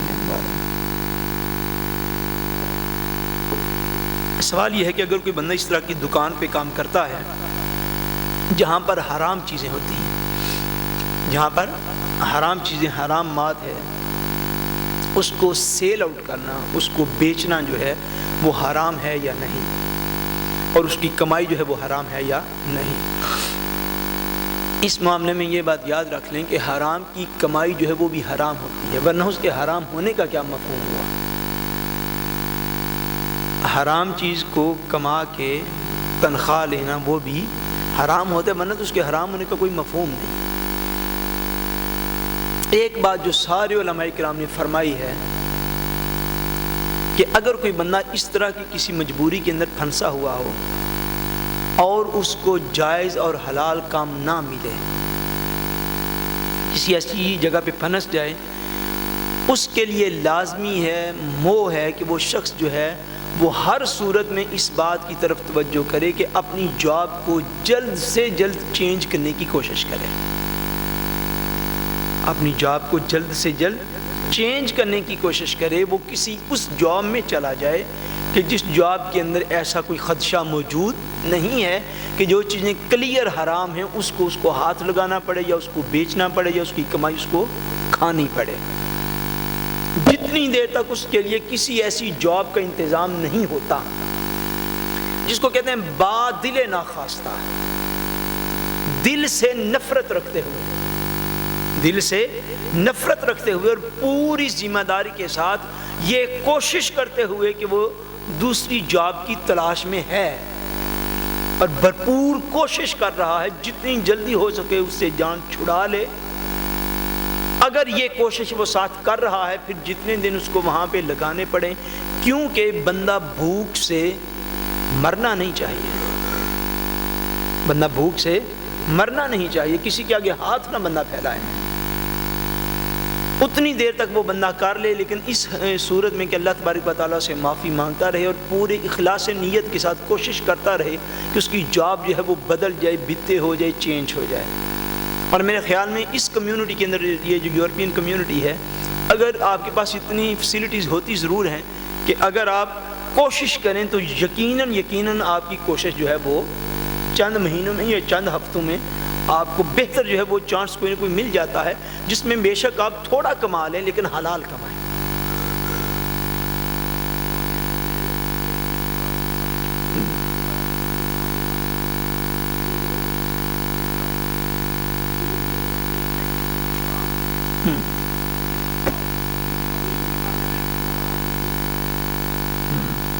نہیں، اگر آپ جس سب ڈیلنگ میں کام کریں اگر وہ حرام نہیں ہے، پھر آپ ڈائریکٹ جس چیز کے ساتھ آپ منسلک ہیں یہ وہ انفرادی حکم ہے اس شخص کے لیے پرسنلی، اور یہ انفرادی حکم ہے کہ وہ کس جگہ پر کام کر رہا ہے۔ ادروائز اس طرح آپ چلے جائیں گے تو دائرہ کار بہت وسیع ہو جائے گا، اور کیونکہ آپ ہر چیز کے انسوارلی آپ نہیں ہیں، جس چیز کا آپ کے اوپر انسوار ہے، ایک شخص کا بوجھ دین دوسرے شخص کے اوپر بھی نہیں ڈالتا۔ اگر کسی شخص کی اولاد معاذ اللہ کسی غلط راستے کی طرف جا رہی ہے، میں مثال دے دیتا ہوں، اگر کوئی شخص کسی کا بچہ جو ہے وہ چوری کر لے تو اسلام میں ہاتھ جو ہے وہ باپ کا نہیں کاٹا جائے گا۔ جو جرم کر رہا ہے وہ ذمہ داری بھی اسی کی ہے۔ اسی طرح جب آپ کسی ایسی اسٹور فرما کے اندر آپ کام کر رہے ہیں جس کے اندر اس طرح کی فشیلی آف ڈیلنگ ہے، ڈفرینٹ اس کے جو ہیں وہ شعبہ جات ہیں، تو جو آپ جہاں پہ کام کر رہے ہیں آپ کا تعلق صرف وہاں تک ہے، باقی آپ اس چیز کے مالک ہی نہیں ہیں، وہ مالک جانے اور ان کا کام جانے۔ اس لیے جس چیز کے ساتھ آپ منسلک ہیں آپ کا جو ہے وہ انسوار بھی اتنا ہی ہے، اس سے زیادہ آپ کا انسوار جو ہے نہیں ہے۔ قبر و حشر میں آپ سے ان کا نہیں پوچھا جائے گا، جتنا آپ کا انسوار ہے آپ اس کے مطابق کوشش کرنے کہ اللہ تبارک و تعالیٰ اگر کوئی خدا نہ کرے ایسے ماحول میں پھنسا ہوا ہو تو اللہ تبارک و تعالیٰ اس کو جلد از جلد وہاں سے نکالے، اور بندہ کوشش کرے تو اللہ تعالیٰ خود جو ہے وہ پتھر کے اندر کیڑے کو رزق دے دیتا ہے۔ درختوں کو جب آپ کبھی کاٹنے کا اتفاق ہو نا تو درختوں کی آپ اوپر والی چھال جو ہے اس کو اتاریں تو نیچے بھی آپ کو اس کے اندر کیڑے رینگتے ہوئے نظر آئیں گے، درخت کے بھی اندر ان کو رزق مل جاتا ہے۔ تو انسان تو مخلوق ہی بڑی آتا ہے، انسان حسن نیت کے ساتھ کوشش کرنے والا ہو۔ اللہ تبارک و تعالیٰ کی صفاتی ناموں میں آپ کو پتہ ہے جب بھی ہم دعا کرتے ہیں تو کہتے ہیں یا مسبب الاسباب، اللہ تعالیٰ اسباب خود پیدا فرماتا ہے۔ حسن نیت اور نیکی کی راہ پر چلنے کا ارادہ یہ انسان کے ذمہ ہے، یہ انسان کرتا رہے تو اللہ پاک خود جو ہے وہ اس کو سہولت فراہم کر دیتا ہے۔ خان مسلم میرے گوئی شرکن اس کا بھی ہو گیا۔ ایڈلوہا خط ایل خانی یمہ، یہ تو سپشمل بڑی ہے دور، یہ تو آپ نے مختلف کر دیا۔ آپ کیٹ اور خانین خرگوش کو کہتے ہیں غالباً، وہ آپ گھر میں رکھ سکتے ہیں کہ نہیں؟ آپ رکھ سکتے ہیں۔ ایڈلوہا رنگ ایئر، لڑکے جو ہیں وہ کانوں کے اندر بالیاں پہن سکتے ہیں کہ نہیں؟ یہ بھی سوال جو ہے اس بات کو سمجھ لیں، اصولی بات جو ہے وہ میں عرض کر دیتا ہوں۔ اصولی بات یہ ہے، اس کے اندر بقیہ ساری باتیں آ جائیں گی کہ لڑکے جو ہیں مردوں کو اللہ کے رسول نے عورتوں کی طرح بننے سے اللہ کے رسول نے اس کو ناپسند فرمایا ہے کہ مرد عورتوں کی طرح بنے۔ مرد کس طرح بنے؟ عورتوں کی طرح کہ وہ کام کریں، عورتوں کی طرح کا لباس پہن لیں، عورتوں کی طرح کے ہیئر سٹائل بنا لیں، عورتوں کی طرح کے میک اپ کر کے گھروں سے مرد باہر نکلنے شروع ہو جائیں۔ اس بات کو دین نے ناپسند فرمایا۔ اب یہ جو ہے نا ہر چیز کا پوچھنا، اچھا ہماری حالت پتہ ہے کیا ہو گئی ہے؟ ہماری حالت یہ ہو گئی ہے کہ اچھا یہ بتائیں جی بش ڈاگ کے اوپر کھاکے کاٹنا جائز ہے کہ نہیں؟ اچھا یہ پشمل بتاتے ہیں کہ ہمارے اندر نا دین کا سینس کتنا ہے۔ سوال یہ نہیں ہوتا کہ بش ڈاگ کے اوپر کاٹنا جائز ہے کہ نہیں، یا بش ڈاگ سے اگلے دن یا پچھلے دن، سوال یہ ہوتا ہے کہ حلال کھانا جائز ہے یا نہیں، حرام کھانا جائز ہے، یہ سوال ہوتا ہے کہ حلال یا حرام جو بھی چیزیں آپ دن کو کہیں، رات کو کہیں، صبح کو کہیں، دوپہر کو کہیں، شام کو کہیں، وہ جائز ہی جائز ہے۔ یعنی کھاکے کا سوال نہیں ہونا چاہیے، سوال یہ ہونا چاہیے یہ کہ وہ کیک بنا کس چیز کے ساتھ ہے۔ اگر وہ چیز جائز ہے تو آپ اس کو بش ڈاگ والے دن کھا لیں یا دوسرے دن کھا لیں، ایک دن پہلے کھا لیں یا شام کو کھا لیں، دین کو اس سے کوئی سروکار نہیں ہے۔ دین آپ کو اجازت دیتا ہے، دین میں تو آسانیاں ہی آسانیاں ہیں۔ اسی طرح یہ جو سوال ہے کہ لڑکے جو ہے وہ بالوں میں وہ کانوں میں بالیاں وغیرہ ڈال لیتے ہیں، رنگز جو ہیں وہ ڈال لیتے ہیں کانوں کے اندر، یہ پشمول جو ہے نا آپ اس کو اس سینس میں نہ دیکھیں۔ دین نے جس چیز کی طرف حضور صلی اللہ علیہ وسلم نے امت کی توجہ جو ہے وہ آپ نے عطا فرمائی ہے وہ یہ ہے کہ مرد جو ہیں وہ عورتوں کی مثل نہ بنے، اس میں ہر چیز آ جائے گی۔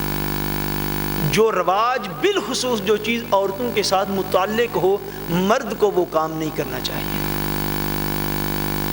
اب اس کے اندر یہ ایئرز رنگز بھی آ گئی، مردوں کا سونے کے لاکٹ پہننا وہ بھی اس کے اندر آ گیا نا، مردوں کا سونے کی انگوٹھیاں پہننا وہ بھی اس کے اندر آ گیا۔ اب تو مردوں نے کڑے بھی پہنے ہوتے ہیں۔ اب یہ جو ساری چیزیں اس ایک بات کے اندر آ گئی کہ نبی کریم صلی اللہ علیہ وسلم نے مردوں کو عورتوں کی مثل بننا جو ہے اس کو حضور نے ناپسند فرمایا ہے. اس کو حضور نے ناپسند فرمایا کہ مرد جو ہے وہ عورتوں کی مثل نہ بنے. اور اسی میں آگے جا کے اس بات کو بھی یاد رکھ لیں, اگر کوئی شخص, اور شاید ایسا ہی ہو, اب مسلمان مردوں سے پوچھیں کہ آپ نے حضور کی سنت جو ہے وہ چہرے پہ کیوں نہیں سجائی؟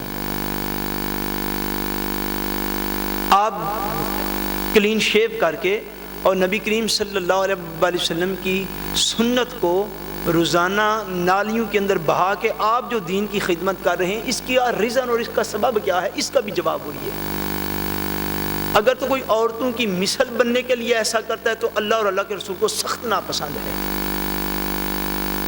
یہ بھی مثل بننا ہی ہے, کیونکہ داڑھی شریف جو ہے یہ مرد کے لیے زینت ہے.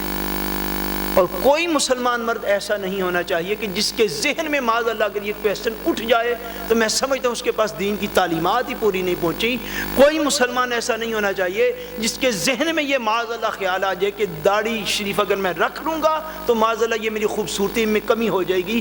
واللہ العظیم اگر یہ خیال آ گیا, سمجھ لینا نماز روزے کے باوجود تمہیں دین کی خبر ہی کسی نے نہیں دی. اس لیے کہ اگر داڑھی زینت نہ ہوتی تو مصطفیٰ کریم کے چہرے پہ کب آتی, انبیاء کے چہرے پہ کب آتی ہے؟ سیدنا آدم علیہ السلام سے لے کر نبی کریم صلی اللہ علیہ وسلم تک سارے انبیاء کرام جو تھے اللہ تبارک و تعالیٰ نے ان کو داڑھی کے ساتھ زینت عطا فرمائی, اور حضور کی سنت ہے. اور عام طور پر اب یہ جو رجحان چلا ہوا ہے, اگر کوئی اس معاملے میں آ کر نہیں رکھتا تو یہ بھی بالکل اسی طرح ہے کہ جو شخص ایئر رنگ پہن لے وہ بھی تو عورتوں کی مثل بنتا ہے. عورت اور مرد کے اندر واضح فرق ہونا چاہیے, اور اس فرق کو قائم رکھنے کے لیے حضور صلی اللہ علیہ وسلم نے خود بھی داڑھی مبارک رکھی اور حضور کے سارے غلاموں نے رکھی. اور مسلمانوں کو اس طرف بھی جو ہے وہ بچوں کو خاص طور پر اس طرح توجہ دینی چاہیے جو یہاں پہ رہنے والے ہیں. اب تھوڑا بہنوں کی طرف بھی اگر میں جاؤں تو اس سوال کا وہ بس اختتام میں کرتا ہوں. اب ہماری اتنی بدقسمتی ہو گئی ہے, اب بدقسمتی کا کون کون سا رونا روئیں. میں جب باتیں سنتا ہوں تو سمجھ نہیں آتی کہ ہم مسلمان ہیں اور کس طرح کے مسلمان ہیں. میں پاکستان میں جب پچھلے سال گیا, 1 سال ہو گیا مجھے, وہاں پر ایک دوست مجھے ملا تو وہ مجھے کہتا ہے شاہ صاحب میں نے 1-2 بندوں سے رائے لیے پر آپ سے بھی مشورہ کرا. میں کہ بولو کیا بات ہے. وہ کہتا ہے جب میں اس سے پہلے گیا تھا تو وہ داڑھی منڈا تھا, وہ شیو کرتا تھا لڑکا. اب میں جب لاسٹ ایئر گیا تو اس نے الحمدللہ پوری سنت کے مطابق اس نے داڑھی رکھی ہوئی تھی. اب مجھے اس نے یہ کہا کہ مجھے کہتا ہے شاہ صاحب میں نے مشورہ یہ کرنا ہے آپ سے کہ 2-3 جگہ سے رشتے آئے ہیں مگر وہ داڑھی کی وجہ سے نکتے کرتے ہیں. یہ نکتے کون کر رہا ہے؟ یہ کوئی فرشتے ہیں جو آسمانوں سے اتر آئے ہیں؟ یہ کون ہے نکتے کرنے والا؟ یہ ہماری مائیں بہنیں بیٹیاں ہیں, یہ ہمارے باپ بھائی بیٹے ہیں. خدا کا خوف لوگوں کے اندر ختم ہو گیا. وہ اس نے مجھے یہ کہا, اس نے یہاں تک مجھے کہا, اس نے سنت کے مطابق پوری 42 بار اس نے داڑھی شریف رکھی تھی. اس نے کہا کہ شاہ صاحب ایسے بھی لوگوں نے کہا کہ تم تھوڑی تھوڑی چھوٹی کر لو, یہ جو ماڈرن داڑھیاں آ جا تم تھوڑی تھوڑی چھوٹی کر لو تو پھر بھی ہم رشتہ دے دیتے ہیں. تو آپ کیا کہتے ہیں؟ میں نے اس کو کہا میں تمہیں اللہ تعالیٰ کی بارگاہ میں دعا کرتا ہوں اللہ تعالیٰ تمہیں استقامت عطا فرمائے. اللہ تعالیٰ میں نے کہا مسبب الاسباب ہے, اپنے قدم تمہارے ڈگمگا نہ جائیں, حضور کی سنت نہ چھوڑنا, اللہ تعالیٰ بہتر فیصلہ فرما دے گا. ابھی یہ پچھلے مہینے اس لڑکے کی الحمدللہ شادی ہو چکی ہے, سال ابھی گزرا نہیں. میں کہ میں تمہیں یہ مشورہ نہیں دیتا کہ تم نے سنت کے مطابق رکھی ہوئی ہے تو اس کو تھوڑا سا بھی چھوٹا کرو, لیکن میں تمہیں یہ کہتا ہوں کہ تم حضور کی سنت پر استقامت کے ساتھ قائم رہو. جو حضور صلی اللہ علیہ وسلم کی سنت کو قوم نہیں دیکھنا چاہتی تم اس کے گھر رشتہ کر کے تم کیا کرو گے؟ اللہ تعالیٰ خود ایسے اسباب پیدا فرما دے گا. گزارش یہ ہے کہ مرد کو عورتوں کی مثل بننے سے حضور نے ناپسند فرمایا کہ مرد ایسے نہ بنے, بلکہ جہاں تک مجھے یاد آ رہا ہے حضور نے اس کے اوپر لعنت بھی فرمائی کہ مردوں کو ایسا نظر نہیں آنا چاہیے جیسے کہ عورتیں ہوتی, اس میں فرق رہنا چاہیے. اسی طرح مسلمان عورتوں کو بھی ایسا نہیں نظر آنا چاہیے جس طرح کہ مسلمان مرد ہوتے ہیں, جس طرح کہ مرد ہوتے ہیں, یعنی جس طرح کا لباس مرد پہنتے ہیں عورتیں اس طرح کا لباس نہ پہنیں, جس طرح کا لباس عورتیں پہنتی ہیں مرد اس طرح کے لباس نہ پہنیں. اس کے اندر واضح فرق ہونا چاہیے جس طرح دین کے اندر سارے معمولات ہیں. اگر کسی بندہ نے آپ کا پشمول ہو گیا جو آپ نے دیا تھا؟ اچھا، اگر کسی بندہ نے حضرت محمد مصطفیٰ صلی اللہ علیہ وسلم کو خواب میں زیارت کی، سبحان اللہ، اور ایمان کے ساتھ دنیا سے چلا گیا، تو پھر بھی وہ ایک صحابی ہوگا؟ نہیں، پھر وہ صحابی نہیں ہو سکتا۔ جس طرح میں نے شروع میں گفتگو میں نے عرض کیا کہ نبی کریم صلی اللہ علیہ وسلم کا صحابی اس شخص کو کہا جاتا ہے جس نے اپنی زندگی میں ظاہری طور پر حضور صلی اللہ علیہ وسلم کی ظاہری حیات پاک میں، جس نے حضور پر ایمان لے آیا، کلمہ پڑھا، مسلمان ہوا، اور پھر حضور کی صحبت اس نے اختیار کی، پھر اس کی حضور صلی اللہ علیہ وسلم کی صحبت اختیار کی، اور اسی ایمان کی حالت میں وہ دنیا سے تشریف لے گیا، وہ شخص صحابی ہے۔ یہ سعادت جن لوگوں کو حاصل ہونا تھی ان کو حاصل ہو چکی ہے۔ نبی کریم صلی اللہ علیہ وسلم جتنی دیر تک اپنی ظاہری حیات پاک کے ساتھ دنیا میں موجود تھے، جب امر الہی آپ پر پورا ہوا، اس دن کے بعد صحابی ہونے کا دروازہ بھی بند ہو گیا۔ اب یہ چونکہ ہدایت کا ایک نظام ہے، اللہ تبارک و تعالیٰ نے اس کو حضور صلی اللہ علیہ وسلم کی ذات پاک کے لیے پسند فرما لیا ہے کہ حضور صلی اللہ علیہ وسلم 1400 سال پہلے کم و بیش جب آپ نے اس دنیا سے ظاہری طور پر پردہ فرمایا، اس وقت سے لے کر آج تک اور آج سے لے کر قیامت کے دن تک حضور اپنے غلاموں کو خواب میں دیدار عطا فرماتے رہیں گے، خواب میں دیدار عطا فرماتے رہیں گے، اور غلام حضور کی زیارت سے شاد کام ہوتے رہیں گے۔ یہ اللہ تبارک و تعالیٰ کی طرف سے ہدایت کا ایک نظام ہے، اور حضور صلی اللہ علیہ وسلم کا فرمان اقدس ہے کہ جس نے خواب میں مجھے دیکھا اس نے یقیناً مجھے ہی دیکھا، اس نے یقیناً مجھے ہی دیکھا۔ فرمایا فإن الشیطان لا یتمثل بی، بے شک شیطان جو ہے وہ میری مثل بننے کا دعویٰ خواب میں بھی نہیں کر سکتا۔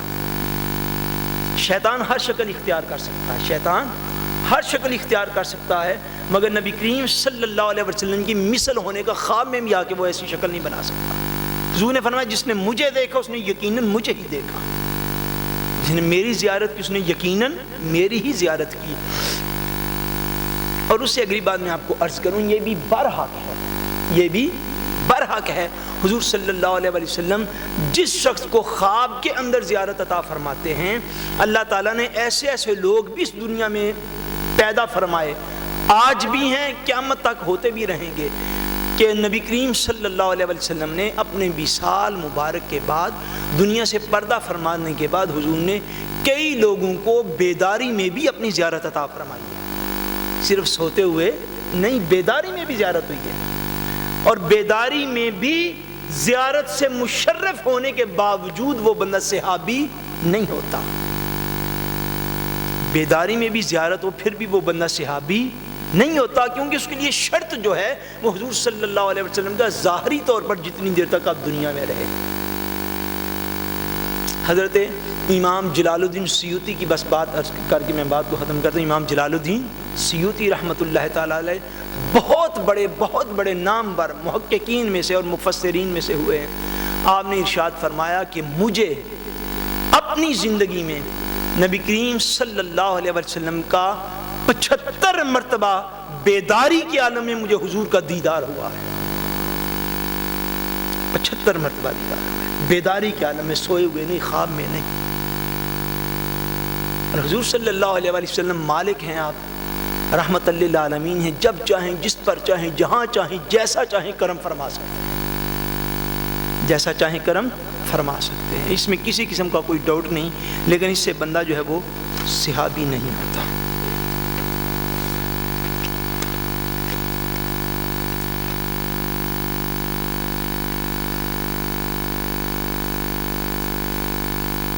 حضرت عیسیٰ علیہ السلام کے حوالے سے یہ کچھ سوالات ہیں، کچھ تو ایسے ہی سوالات ہیں جن کا تاریخ کے ساتھ تعلق ہے اور جن کا قرآن و حدیث کے اندر جو مسائل اصولی طور پر بیان ہوئے ان کے ساتھ ان چیزوں کا تعلق نہیں ہے۔ مثلا پہلا پشمن ہے کہ حضرت عیسیٰ علیہ السلام کی ولادت کے وقت آپ کی والدہ کی عمر کیا تھی؟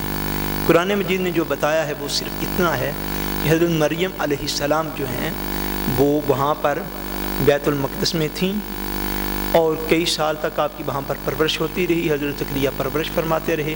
بعد میں ایک دن جس وہ سارا واقعہ میں نے عرض کیا تھا، حضرت مریم علیہ السلام جو ہیں وہ ایک دن تنہائی میں تھیں، حضرت جبریل امین جو ہیں وہ ایک انسان کی صورت میں وہاں پر تشریف لے آئے، آپ نے ان کے اوپر دم کیا، ان کو پھونک ماری، اللہ تبارک و تعالیٰ نے اس برکت کے ساتھ حضرت عیسیٰ علیہ السلام کو دنیا میں اپنے امر کن کی نشانی بنا کے بھیج دیا۔ دین کو اس چیز کے ساتھ تعلق ہے، بقیہ تفصیلات اگر مل جائیں تو بہت اچھی بات ہے۔ حضرت عیسیٰ علیہ السلام نے کس عمر میں نبوت کا اعلان کیا تھا؟ حضرت عیسیٰ علیہ السلام نے نبوت کا اعلان جو ہے، بعض نے کہا ہے کہ آپ کم و بیش 20 سال تک آپ جو ہیں نبوت کا اعلان کرنے کے بعد آپ اس دنیا میں تشریف فرما رہے ہیں۔ اس اعتبار سے اگر وہ جو روایت ہے 33 سال والی، اگر اس کے اوپر چلے جائیں تو پھر حضرت عیسیٰ علیہ السلام نے 13 سال کی عمر میں جا کے اعلان نبوت فرمایا، اور اگر 37 سال والی تاریخی روایت کے اوپر چلے جائیں تو پھر حضرت عیسیٰ علیہ السلام نے 17 سال کی عمر میں اعلان نبوت کیا۔ یہ دو روایات ہیں کہ جس وقت آپ آسمانوں پر بلند کیے گئے، آسمانوں کی طرف اللہ پاک نے آپ کو اٹھا لیا، 33 سال کی روایت بھی ہے، 37 کی بھی ہے، اور اس کے اوپر بعض نے یہ کہا ہے کہ 20 سال کم و بیش آپ جو ہے اعلان نبوت کے بعد اپنے ان لوگوں کو تبلیغ فرماتے رہے اپنے معاشرے میں۔ اس اعتبار سے یہ عمر کا حساب اس طرح بنتا ہے۔ آسمانوں کے اوپر اٹھائے جانے والے اور دوسرے بندے کے قتل کے متعلق عیسائیوں کا نظریہ کیا ہے؟ عیسائیوں کا نظریہ اللہ تبارک و تعالیٰ نے جو بیان فرمایا کہ وَلَٰكِن شُبِّهَ لَهُمْ، اور اس طرح کے الفاظ جو ہیں وہ دیگر مقامات پر بھی آئے ہیں، جس طرح اسی آیت پاک میں آگے جا کے ہے کہ ان کے پاس کوئی نالج تو نہیں، البتہ وہ گمان کی پیروی کرتے ہیں، ایک اندازہ ہے بس ان کے پاس۔ اور کل بھی ہم نے یہ عرض کیا تھا کہ جس طرح حضرت عیسیٰ علیہ السلام کو جب انہوں نے اپنے خیال میں، کیونکہ وہ جو بندہ اندر آیا تھا جس کا نام یہوذا تھا، وہ جب اندر آیا باہر نکلا تو اس کے اوپر اللہ تبارک و تعالیٰ نے حضرت عیسیٰ علیہ السلام کی شبیہ ڈال دی، حضرت عیسیٰ کی شکل مبارکہ عکس ڈال دیا۔ وہ شخص جو تھا ان کو یہودیوں نے قتل کیا، اور قتل کرنے کے بعد جب دیکھا تو پھر وہ شبہ میں پڑ کے وہ کہتے ہیں کہ اس بندے کے ہاتھ پاؤں تو اس بندے کی طرح کے جس کو ہم نے اندر بھیجا تھا قتل کرنے کے لیے، چہرہ اس کا عیسیٰ علیہ السلام کی طرح کا ہے۔ تو پھر وہ یہی سوچتے رہ گئے، تاریخ میں جو روایتیں آئی ہیں کہ وہ یہی سوچتے رہ گئے کہ اگر یہ عیسیٰ ہے تو پھر ہمارا بندہ کدھر ہے، کیونکہ اندر سے کمرہ بھی خالی ہے، اگر یہ ہمارا بندہ ہے تو پھر عیسیٰ کہاں چلا گیا، اندر بندہ ہی کوئی نہیں۔ یعنی وہ اس شک و شبہ میں پڑ گئے۔ قرآن مجید نے جو کچھ بیان فرمایا کہ وہ شک کی حالت میں ہی رہے۔ اور دوسری روایت کے مطابق انہوں نے جس بندے کو پھانسی دی وہ تو ان کو پتہ تھا کہ یہ عیسیٰ نہیں ہے، یہودیوں نے لوگوں کو بس کنفرم کرنے کے لیے کہ اگر لوگوں کو یہ اطلاع مل گئی کہ عیسیٰ علیہ السلام زندہ اٹھا لیے گئے ہیں تو سارے لوگ اس معجزے کو دیکھ کر پھر عیسائی ہو جائیں گے، اس معجزے کو دیکھ کر پھر عیسائی ہو جائیں گے، اس لیے انہوں نے اس کی اطلاع ہی نہیں دی، اس بندے کو پھانسی دے دی، پھانسی پہ لٹکا دیا، اور پھانسی پہ لٹکا دیے جانے کے بعد انہوں نے کہا کہ ہم نے معاذ اللہ عیسیٰ کو قتل کر ڈالے، جیسے قرآن پاک نے فرمایا وہ یہ دعویٰ کرتے ہیں کہ ہم نے عیسیٰ ابن مریم کو قتل کیا ہے، لیکن وما قتلوہ وما صلبوہ، فرمایا نہ انہوں نے حضرت عیسیٰ کو قتل کیا ہے نہ انہوں نے حضرت عیسیٰ کو پھانسی دے سکے ہیں۔ حضرت عیسیٰ علیہ السلام آسمانوں پر نبی ہیں یا امتی، اور وہ مسل آسمانوں میں کس مقام پر زندہ ہے؟ اللہ تبارک و تعالیٰ کے جتنے بھی نبی اس دنیا میں آئے ہیں، جتنے بھی نبی آئے ہیں، وہ جب دنیا سے تشریف لے گئے وہ تب نبی ہونے کی حیثیت سے ہی گئے، وہ آج بھی اللہ کے نبی ہی ہیں، عالم روحانیت میں بھی اللہ کے نبی بھی ہیں، جس طرح دنیا میں آنے سے پہلے بھی وہ اللہ تبارک و تعالیٰ کے نبی ہی تھے، کیونکہ یہ قرآن مجید کا واضح فیصلہ ہے، بھائی اخذ اللہ میثاق النبیین لما آتیتکم من کتاب و حکمہ، کہ اللہ تبارک و تعالیٰ نے انبیاء کو اس روئے زمین پر بھیجنے سے بھی کئی ہزار سال پہلے یا کئی لاکھ سال پہلے انبیاء کی روحوں کو اکٹھا کر کے اللہ تبارک و تعالیٰ نے ان سے ان کی نبوت کا حلف لے لیا تھا۔ نبی جس طرح دنیا میں آنے سے پہلے بھی اللہ کے نبی تھے، جب دنیا میں آئے پھر بھی اللہ کے نبی تھے، وہ دنیا سے پردہ فرمانے کے بعد بھی اللہ کے نبی۔ حضرت عیسیٰ علیہ السلام آسمانوں پر جو حدیث معراج میں حضور نبی کریم صلی اللہ علیہ وسلم نے بیان فرمایا جب میں معراج پر آسمانوں پر گیا تو دوسرے آسمان پر میری سیدنا عیسیٰ علیہ السلام سے ملاقات ہوئی. کس آسمان پر؟ دوسرے آسمان پر حضرت سیدنا عیسیٰ علیہ السلام سے نبی کریم صلی اللہ علیہ وسلم کی ملاقات ہوئی. اس سے یہ اندازہ لگایا جا سکتا ہے کہ حضرت عیسیٰ علیہ السلام دوسرے آسمان پر اللہ تعالیٰ نے ان کو مقیم فرمایا ہے. حضرت عیسیٰ علیہ السلام دجال اور حضرت امام مہدی علیہ السلام کے کتنے عرصہ کے بعد دنیا میں آئیں گے؟ حضرت امام مہدی علیہ السلام جو ہیں وہ دنیا میں تشریف فرما ہو چکے ہوں گے اس اعتبار سے کہ پیدا ہو چکے ہوں گے، اور حضرت امام مہدی علیہ السلام کم و بیش 40 سال کا عرصہ اس دنیا پہ گزار چکے ہوں گے. جب آپ کی معرفت جو ہے لوگوں کو نصیب ہوگی اور کعبہ شریف کے اندر حرم کعبہ میں حضرت امام مہدی علیہ السلام کا ظہور ہوگا. پھر میں دلیل دوبارہ کوٹ بس کر دیتا ہوں کہ اس شخص کو بھی مہدی بننے کی پڑی تھی جو کبھی بھی مکہ مکرمہ کا سفر ساری زندگی میں نہیں کر سکا. اور حضور صلی اللہ علیہ وسلم کا یہ فرمان ہے کہ امام مہدی علیہ السلام کا ظہور ہوگا خانہ کعبہ میں ظہور ہوگا. امام مہدی علیہ السلام کا بھی ظہور پہلے ہو چکا ہوگا، دجال جو ہے وہ بھی زمین پر ظاہر ہو چکا ہوگا، اور اس وقت حضرت سیدنا عیسیٰ علیہ السلام کا نزول ہوگا. یعنی دنیا حضرت امام مہدی علیہ السلام کو جان چکی ہوگی کہ یہ مہدی ہیں، اور لشکر ان کے ساتھ جہاد کے لیے نکل چکے ہوں گے. اور دجال کا تقریباً جو ہے دجال کا وہ وقت آخر ہوگا. دجال کا وقت آخر ہوگا. یہ موضوع جو ہے ایک انتلی یہ الگ سے ایک کورس کا تقاضا کرتا ہے. حضرت امام مہدی علیہ السلام اور قیامت کی علامات جو ہیں، اور یہ اپنی ایمانیات کو مضبوط کرنے کے لیے اس کا جاننا بڑا لازمی ہے. لیکن میں مختصر طور پر آپ اتنا عرض کر دیتا ہوں کہ حضرت امام مہدی علیہ السلام کا ظہور بھی ہو چکا ہوگا کم و بیش 40 سال کی عمر میں. اس کے بعد آپ جو ہیں وہ دجال کے ساتھ جنگ اور جہاد جو ہے وہ بھی کر رہے ہوں گے. دجال بھی اپنے پورے کر و فر کے ساتھ، پوری طاقت، پورے اسلحے کے ساتھ، ساری دنیا کے غیر مسلم سائنسدانوں کی قوت کے ساتھ وہ بھی مقابلہ کر رہا ہوگا.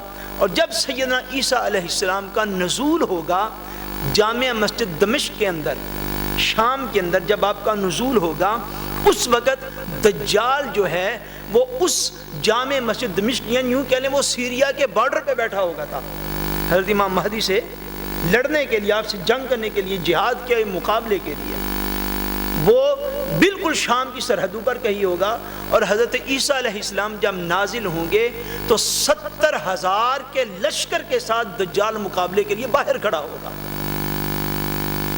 70,000 کے لشکر کے ساتھ دجال مقابلے کے لیے باہر کھڑا ہوگا. تو حضرت سیدنا عیسیٰ علیہ السلام اس کا مقابلہ فرمائیں گے، اور عیسیٰ علیہ السلام اس کو قتل کریں گے. جو کل میں نے حدیث بات پڑھی، سیدنا عیسیٰ علیہ السلام، نبی کریم صلی اللہ علیہ وسلم نے ارشاد فرمایا کہ اللہ تبارک و تعالیٰ عیسیٰ علیہ السلام کے نیزے کی نوک پر دجال کا خون لوگوں کو دکھا دے گا، یعنی آپ اس کو قتل کریں گے. اور فلسطین کے قریب باب لد حضور صلی اللہ علیہ وسلم نے ارشاد فرمایا اس مقام پر جا کے اس کو قتل کر دیا جائے گا. یعنی یہ ترتیب ایسے بنتی ہے کہ دجال اور حضرت سیدنا امام مہدی علیہ السلام پہلے سے دنیا کے اندر ہوں گے، اور اس وقت سیدنا عیسیٰ علیہ السلام جو ہے ان کا آسمانوں سے نزول کیا جائے گا. حضرت عیسیٰ علیہ السلام کے دور کا بادشاہ عیسائی تھا یا یہودی؟ وہ بادشاہ جو تھا وہ یہودی تھا. اس کا نام جو ہے وہ تاریخ کی کتابوں میں شاید کہیں ہو، لیکن میں اس کو کہیں پہ میں نے اس کا ذکر پڑھا نہیں کہ اس کا نام کیا تھا. لیکن یہ اس بات پہ تقریباً سارے کنفرم ہے کہ وہ تھا یہودی، اور یہودیوں نے اس سے مل کے سازش کی اور حضرت عیسیٰ علیہ السلام کو معاذ اللہ قتل کروانے کی، شہید کروانے کی کوشش کی. حضرت سیدنا عیسیٰ علیہ السلام کی شادی ہوئی یا نہیں؟ حضرت عیسیٰ علیہ السلام جتنی دیر تک آپ اس روئے زمین پر موجود رہے، سیدنا عیسیٰ علیہ السلام نے شادی نہیں فرمائی. سیدنا عیسیٰ علیہ السلام نے شادی نہیں فرمائی. اور یہ بھی حضور صلی اللہ علیہ وسلم کے فرامین میں موجود ہے کہ آپ نے فرمایا کہ عیسیٰ علیہ السلام جب دوبارہ نازل ہوں گے، دنیا میں تشریف لائیں گے، تو آپ شادی بھی فرمائیں گے اور آپ کی اولاد بھی ہوگی. شادی بھی فرمائیں گے اور اللہ پاک اولاد بھی عطا فرمائے گا. سرکار دو عالم صلی اللہ علیہ وسلم کو اللہ پاک نے ایسا علم پاک عطا فرمایا تھا. آپ جہاں رہتے تھے شہر یا ملک کا کیا نام تھا؟ آپ کی والدہ محترمہ جو تھیں وہ بھی بیت المقدس میں ہی یعنی فلسطین جس علاقے کو اب ہم فلسطین کہتے ہیں، ایک روایت ایسی بھی ہے کہ آپ جو ہیں درمیان میں کچھ عرصہ کے لیے غالباً مصر کی طرف بھی آپ گئے، حضرت عیسیٰ علیہ السلام، لیکن موسٹلی آپ کی جو مبارک زندگی ہے وہ اسی علاقے کے اندر گزری جس کو آج جو ہے وہ فلسطین کہا جاتا ہے۔ حضرت عیسیٰ علیہ السلام حضرت موسیٰ علیہ السلام کے کتنا عرصہ کے بعد ہے؟ حضرت محمد صلی اللہ علیہ وسلم حضرت عیسیٰ علیہ السلام کے کتنا عرصہ کے بعد ہے؟ حضرت سیدنا موسیٰ علیہ السلام اور عیسیٰ علیہ السلام کا جو ہے وہ ڈیوریشن جو ہے وقت کی، وہ اس وقت تو مجھے کنفرم نہیں ہے، لیکن نبی کریم صلی اللہ علیہ وسلم اور حضرت عیسیٰ علیہ السلام کے درمیان کم و بیش 550 سال کا فاصلہ ہے، 550 سے 600 سال تقریباً۔ اتنا عرصہ کے بعد نبی کریم صلی اللہ علیہ وسلم دنیا میں تشریف لائے، اور اس سے پہلے حضرت عیسیٰ علیہ السلام آخری نبی تھے، اور حضرت عیسیٰ علیہ السلام سے پہلے تو سینکڑوں انبیاء کرام جو ہیں وہ بنی اسرائیل میں گزرے۔ حضرت ابراہیم علیہ السلام، یہ میں آپ کو بتا دیتا ہوں، حضرت ابراہیم علیہ السلام اور نبی کریم صلی اللہ علیہ وسلم کے درمیان جو فاصلہ ہے وہ تقریباً 2700 سال کا ہے، 2700 سال، یعنی کم و بیش آپ کہہ لیں 3000 سال جو ہیں وہ حضرت ابراہیم علیہ السلام اور نبی کریم صلی اللہ علیہ وسلم کے درمیان ہیں۔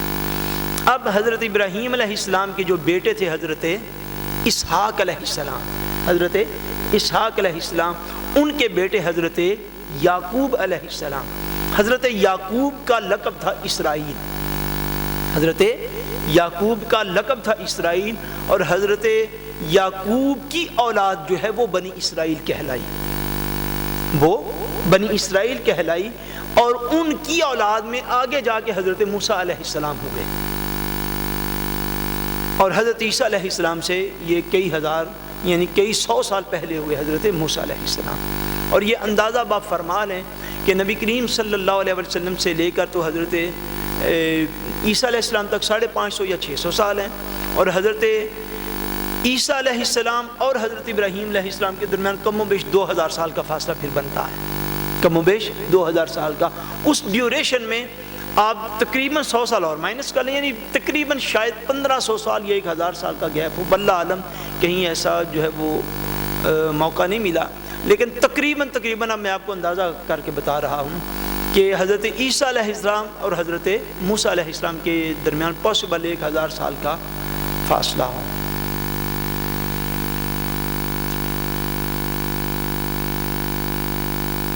پاکستان میں اسکول کی کتابوں میں حضرت عیسیٰ علیہ السلام کے متعلق یہ لکھا ہے کہ آپ نے فرمایا، اے لوگو، جو تم اپنے گھروں میں پکاتے ہو یا بچا کر رکھتے ہو وہ میں سب جانتا ہوں، یہ فرمائیے کہ یہ معجزہ تھا یا علم غیب۔ دوسرا جو ہمارا لیکچر تھا اس میں ہم نے تفصیل کے ساتھ حضرت عیسیٰ علیہ السلام کے معجزات جو تھے ان کو بیان کیا تھا۔ علم غیب جو ہے یہ بذات خود ایک معجزہ ہوتا ہے، یہ بذات خود ایک معجزہ ہوتا ہے۔ علم غیب کی تعریف اگر کہیں تو میں مختصر وقت میں عرض کر دیتا ہوں۔ علم غیب اس علم کو کہتے ہیں جو حاصل کیا جاتا ہے بغیر حواس کی مدد کے بغیر۔ اگر آپ تھوڑے سننے کے موڈ میں ہو تو میں آپ کو اس کی وضاحت کر دیتا ہوں۔ سننے کے موڈ سے مراد یہ کہ جاگ کر اگر سنیں تو غیب کی تعریف یہ ہے کہ ایسا علم جو حواس کی مدد کے بغیر جو ہے وہ حاصل ہو۔ حواس انسان کے 5 ہوتے ہیں۔ حواس کتنے ہوتے ہیں بولیے؟ 5۔ ان 5 حواس کی مدد سے انسان کی عقل جو ہے وہ ورکے کرتی ہے، وہ کام کرتی ہے۔ وہ 5 حواس انسانی عقل کے مددگار ہوتے ہیں۔ ان 5 حصوں میں سب سے پہلے آپ کہہ لیں کہ انسان کے پکڑنے کی حس، انسان کے بولیے چھونے کی حس۔ کس چیز کی حس؟ چھونے کی۔ یعنی یہ میں نے ٹیبل کو ہاتھ لگایا تو اس کو چھونے سے مجھے پتا چلا یہ بڑا سخت ہے۔ یہ علم جو عقل کو جا رہا ہے کہ یہ ٹیبل سخت ہے، یہ چھونے سے پتا چلتا ہے۔ آپ کو بات کی سمجھ آ گئی؟ یہ پیپر کو میں نے پکڑ لیا، یہ چھونے سے پتا چلا عقل کو کہ یہ پیپر جو ہے یہ نرم ہے، یہ سخت نہیں ہے۔ انڈرسٹینڈ؟ یہ میرے سامنے واٹر پڑا ہوا ہے، اس کو میں ہاتھ کے اوپر ڈالوں گا، پھر عقل کو پتہ چلے گا کہ یہ واٹر جو ہے یہ گیلا ہوتا ہے، یعنی یہ چھونے کی طاقت ہے۔ دوسری انسان کی قوت جس سے اس کی عقل کام کرتی ہے وہ اس کے سننے کی طاقت ہے. کون سی طاقت بولیے؟ سننے کی. تیسری جو طاقت انسان کی عقل کی مددگار ہوتی ہے وہ اس کی دیکھنے کی قوت ہے. کون سی قوت؟ دیکھنے کی قوت. چوتھی جو اس کی مددگار ہوتی ہے انسانی جسم کے اندر وہ اس کے سونگھنے کی قوت ہے. کون سی؟ سونگھنے کی قوت. یہ 4-5 قوتیں ہیں. 5 ایک ہوگی چھونے کی قوت، ایک ہوگی سننے کی قوت، ایک ہو گئی سونگھنے کی قوت، دیکھنے کی قوت، اور 5ویں ہوگی قوت ذائقہ جس کو کہتے ہیں چکھنے کی قوت. یہ 5 حصے ایسی ہیں جو انسانی عقل کی مددگار ہوتی ہیں. ان میں سے اگر کوئی ایک حصہ بھی بندے کی بیکار ہو جائے، یعنی اگر کوئی بندہ خدا نہ خواستہ اگر ایک بندہ نابینا ہو جائے، ایک بندہ نابینا ہو جائے یا پیدائشی نابینا ہو، آنکھیں اس کی کام نہ کرتی، وہ دیکھ نہ سکے، اس کی بقیہ چاروں کی 4 حصے درست ہوں، لیکن اس ایک حص کے نہ ہونے کی وجہ سے اگر کوئی بندہ پیدائشی طور پر نابینا ہے وہ یہ نہیں بتا سکے گا کہ سیاہ اور سفید کیا ہوتا ہے. آپ دیکھ لیں 4 حصے اس کی ٹھیک ہے، عقل بھی ٹھیک ہے، باتیں بھی صحیح کرتا ہے، لیکن وہ بندہ یہ نہیں بتا سکے گا کہ نیلے اور پیلے میں کیا فرق ہوتا ہے، بلو اور یلو کے اندر کیا فرق ہے، وہ نہیں بتا سکتا. کیونکہ اس کی ایک حص جو ہے وہ کام نہیں کرتا. یہ 5 حصے جو ہیں انسان کی، ایسا علم، اب یاد رکھ لیں اس بات کو، ایسا علم جو ان 5 حصوں کے ذریعے سے حاصل ہو، اس علم کے ذریعے بے شک انسان یہ بھی بتا دینا کہ ماں کے شکم میں کیا ہے، اور انسان یہ بھی کر لے کہ زمین سے چاند پہ جا پہنچے، اور انسان یہ بھی کر لے کہ وہ آج بیٹھ کے کل کا موسم بھی بتا دے، سارا کچھ کر لے. جو علم ان 5 حصوں کے ذریعے حاصل کیا گیا اس علم کو علم غیب نہیں کہتے، اس علم کو علم غیب نہیں کہتے. غیب وہ علم ہے، یاد رکھیں. اب میں آپ کو ایک اور مثال دے دیتا ہوں تاکہ آپ سمجھ لیں. میں آج تک امریکہ نہیں گیا، شاید آپ میں سے بھی بہت سے لوگ نہ گئے. واشنگٹن، نیو یارک میں نے نہیں دیکھا، مگر حاجی صاحب ہمارے پچھلے سال ابھی امریکہ سے ہو کے آئے ہیں. نیو یارک گئے تھے آپ؟ جی نیو یارک گئے تھے. یہ آ کر مجھے بتائیں کہ نیو یارک کی سڑکیں اتنی کھلی ہیں. میں ساری عمر نیو یارک نہیں گیا. حاجی صاحب آ کر مجھے بتا رہے ہیں نیو یارک کی سڑکیں اتنی کھلی ہیں، مکانات اس طرح کے ہیں، مارکیٹیں اس طرح کی ہیں، وہ سارا کچھ مجھے بتا بھی دیں. یہ علم بھی میرے لیے علم غیب نہیں ہے، یہ علم بھی میرے لیے علم غیب نہیں ہے، اس لیے کہ جو مجھے بتا رہا ہے وہ انہی حصوں سے دیکھ کر آیا. علم غیب بڑی اعلیٰ چیز ہے.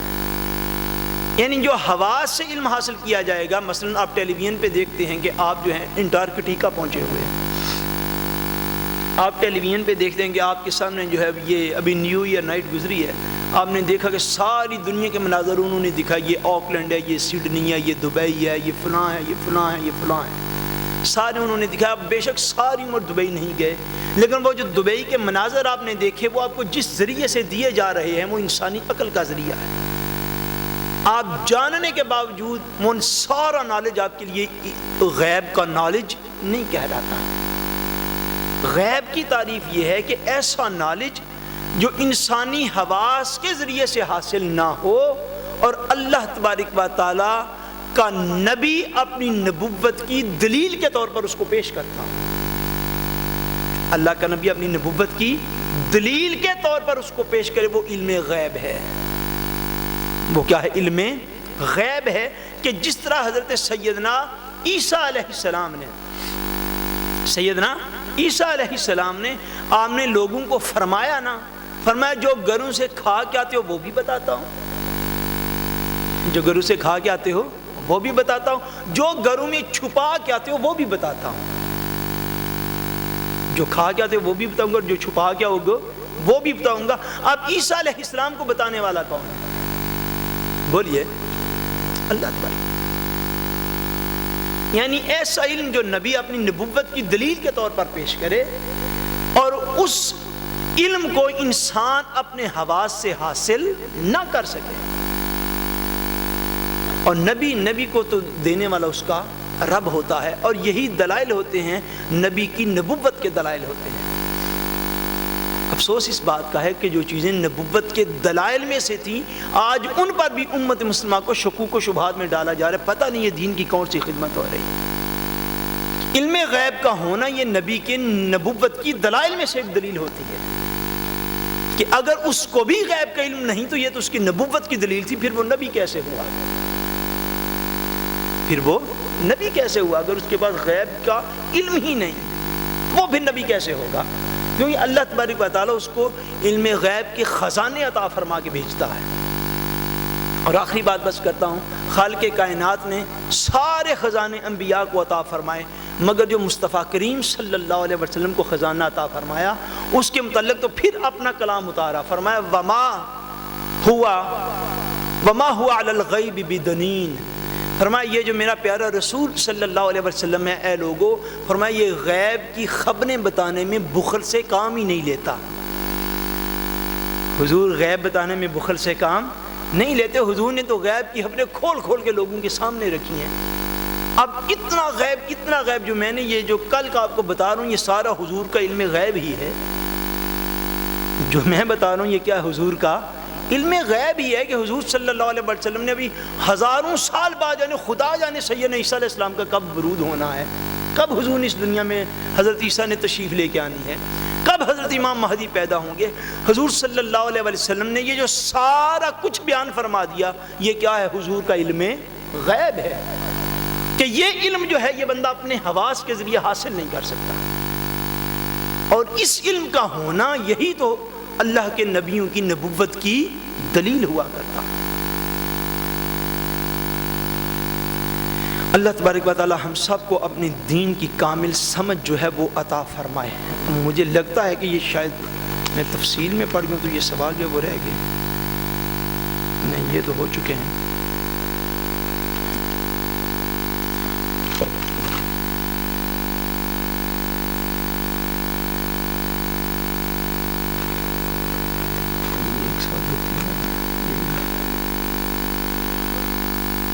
جی وہ میں نے مختصر کر دیا تھا کہ آپ گھر میں جو ہے وہ کیٹ اور خرگوش جو آپ اس کو گھر میں رکھ سکتے ہیں، اس میں کوئی ممانعت نہیں، رکھ سکتے ہیں آپ اسے۔ اللہ تبارک و تعالیٰ آپ سب کو درجات بلند کرے، جو مسلسل یہاں پر آتے رہے اور اس 4 روزہ کورس کے اندر جنہوں نے باقاعدہ طور پر شرکت کی، میں ماؤں بہنوں بیٹیوں کو بھی اس عمل پر مبارکباد دیتا ہوں۔ اللہ تعالیٰ ان کو بھی استقامت عطا فرمائے، اور آپ تمام احباب جو ہیں یہاں پر آنے والے مستقل خالق کائنات آپ کی دنیا اور آخرت کو بہتر فرمائے، اور ہم سب کو اپنے دین کی زیادہ سے زیادہ خدمت کی توفیق نصیب فرمائے، اور ان خدمات کو اپنی بارگاہ بے کس پناہ میں ہم گناہگاروں کی طرف سے قبول و منظور فرمائے۔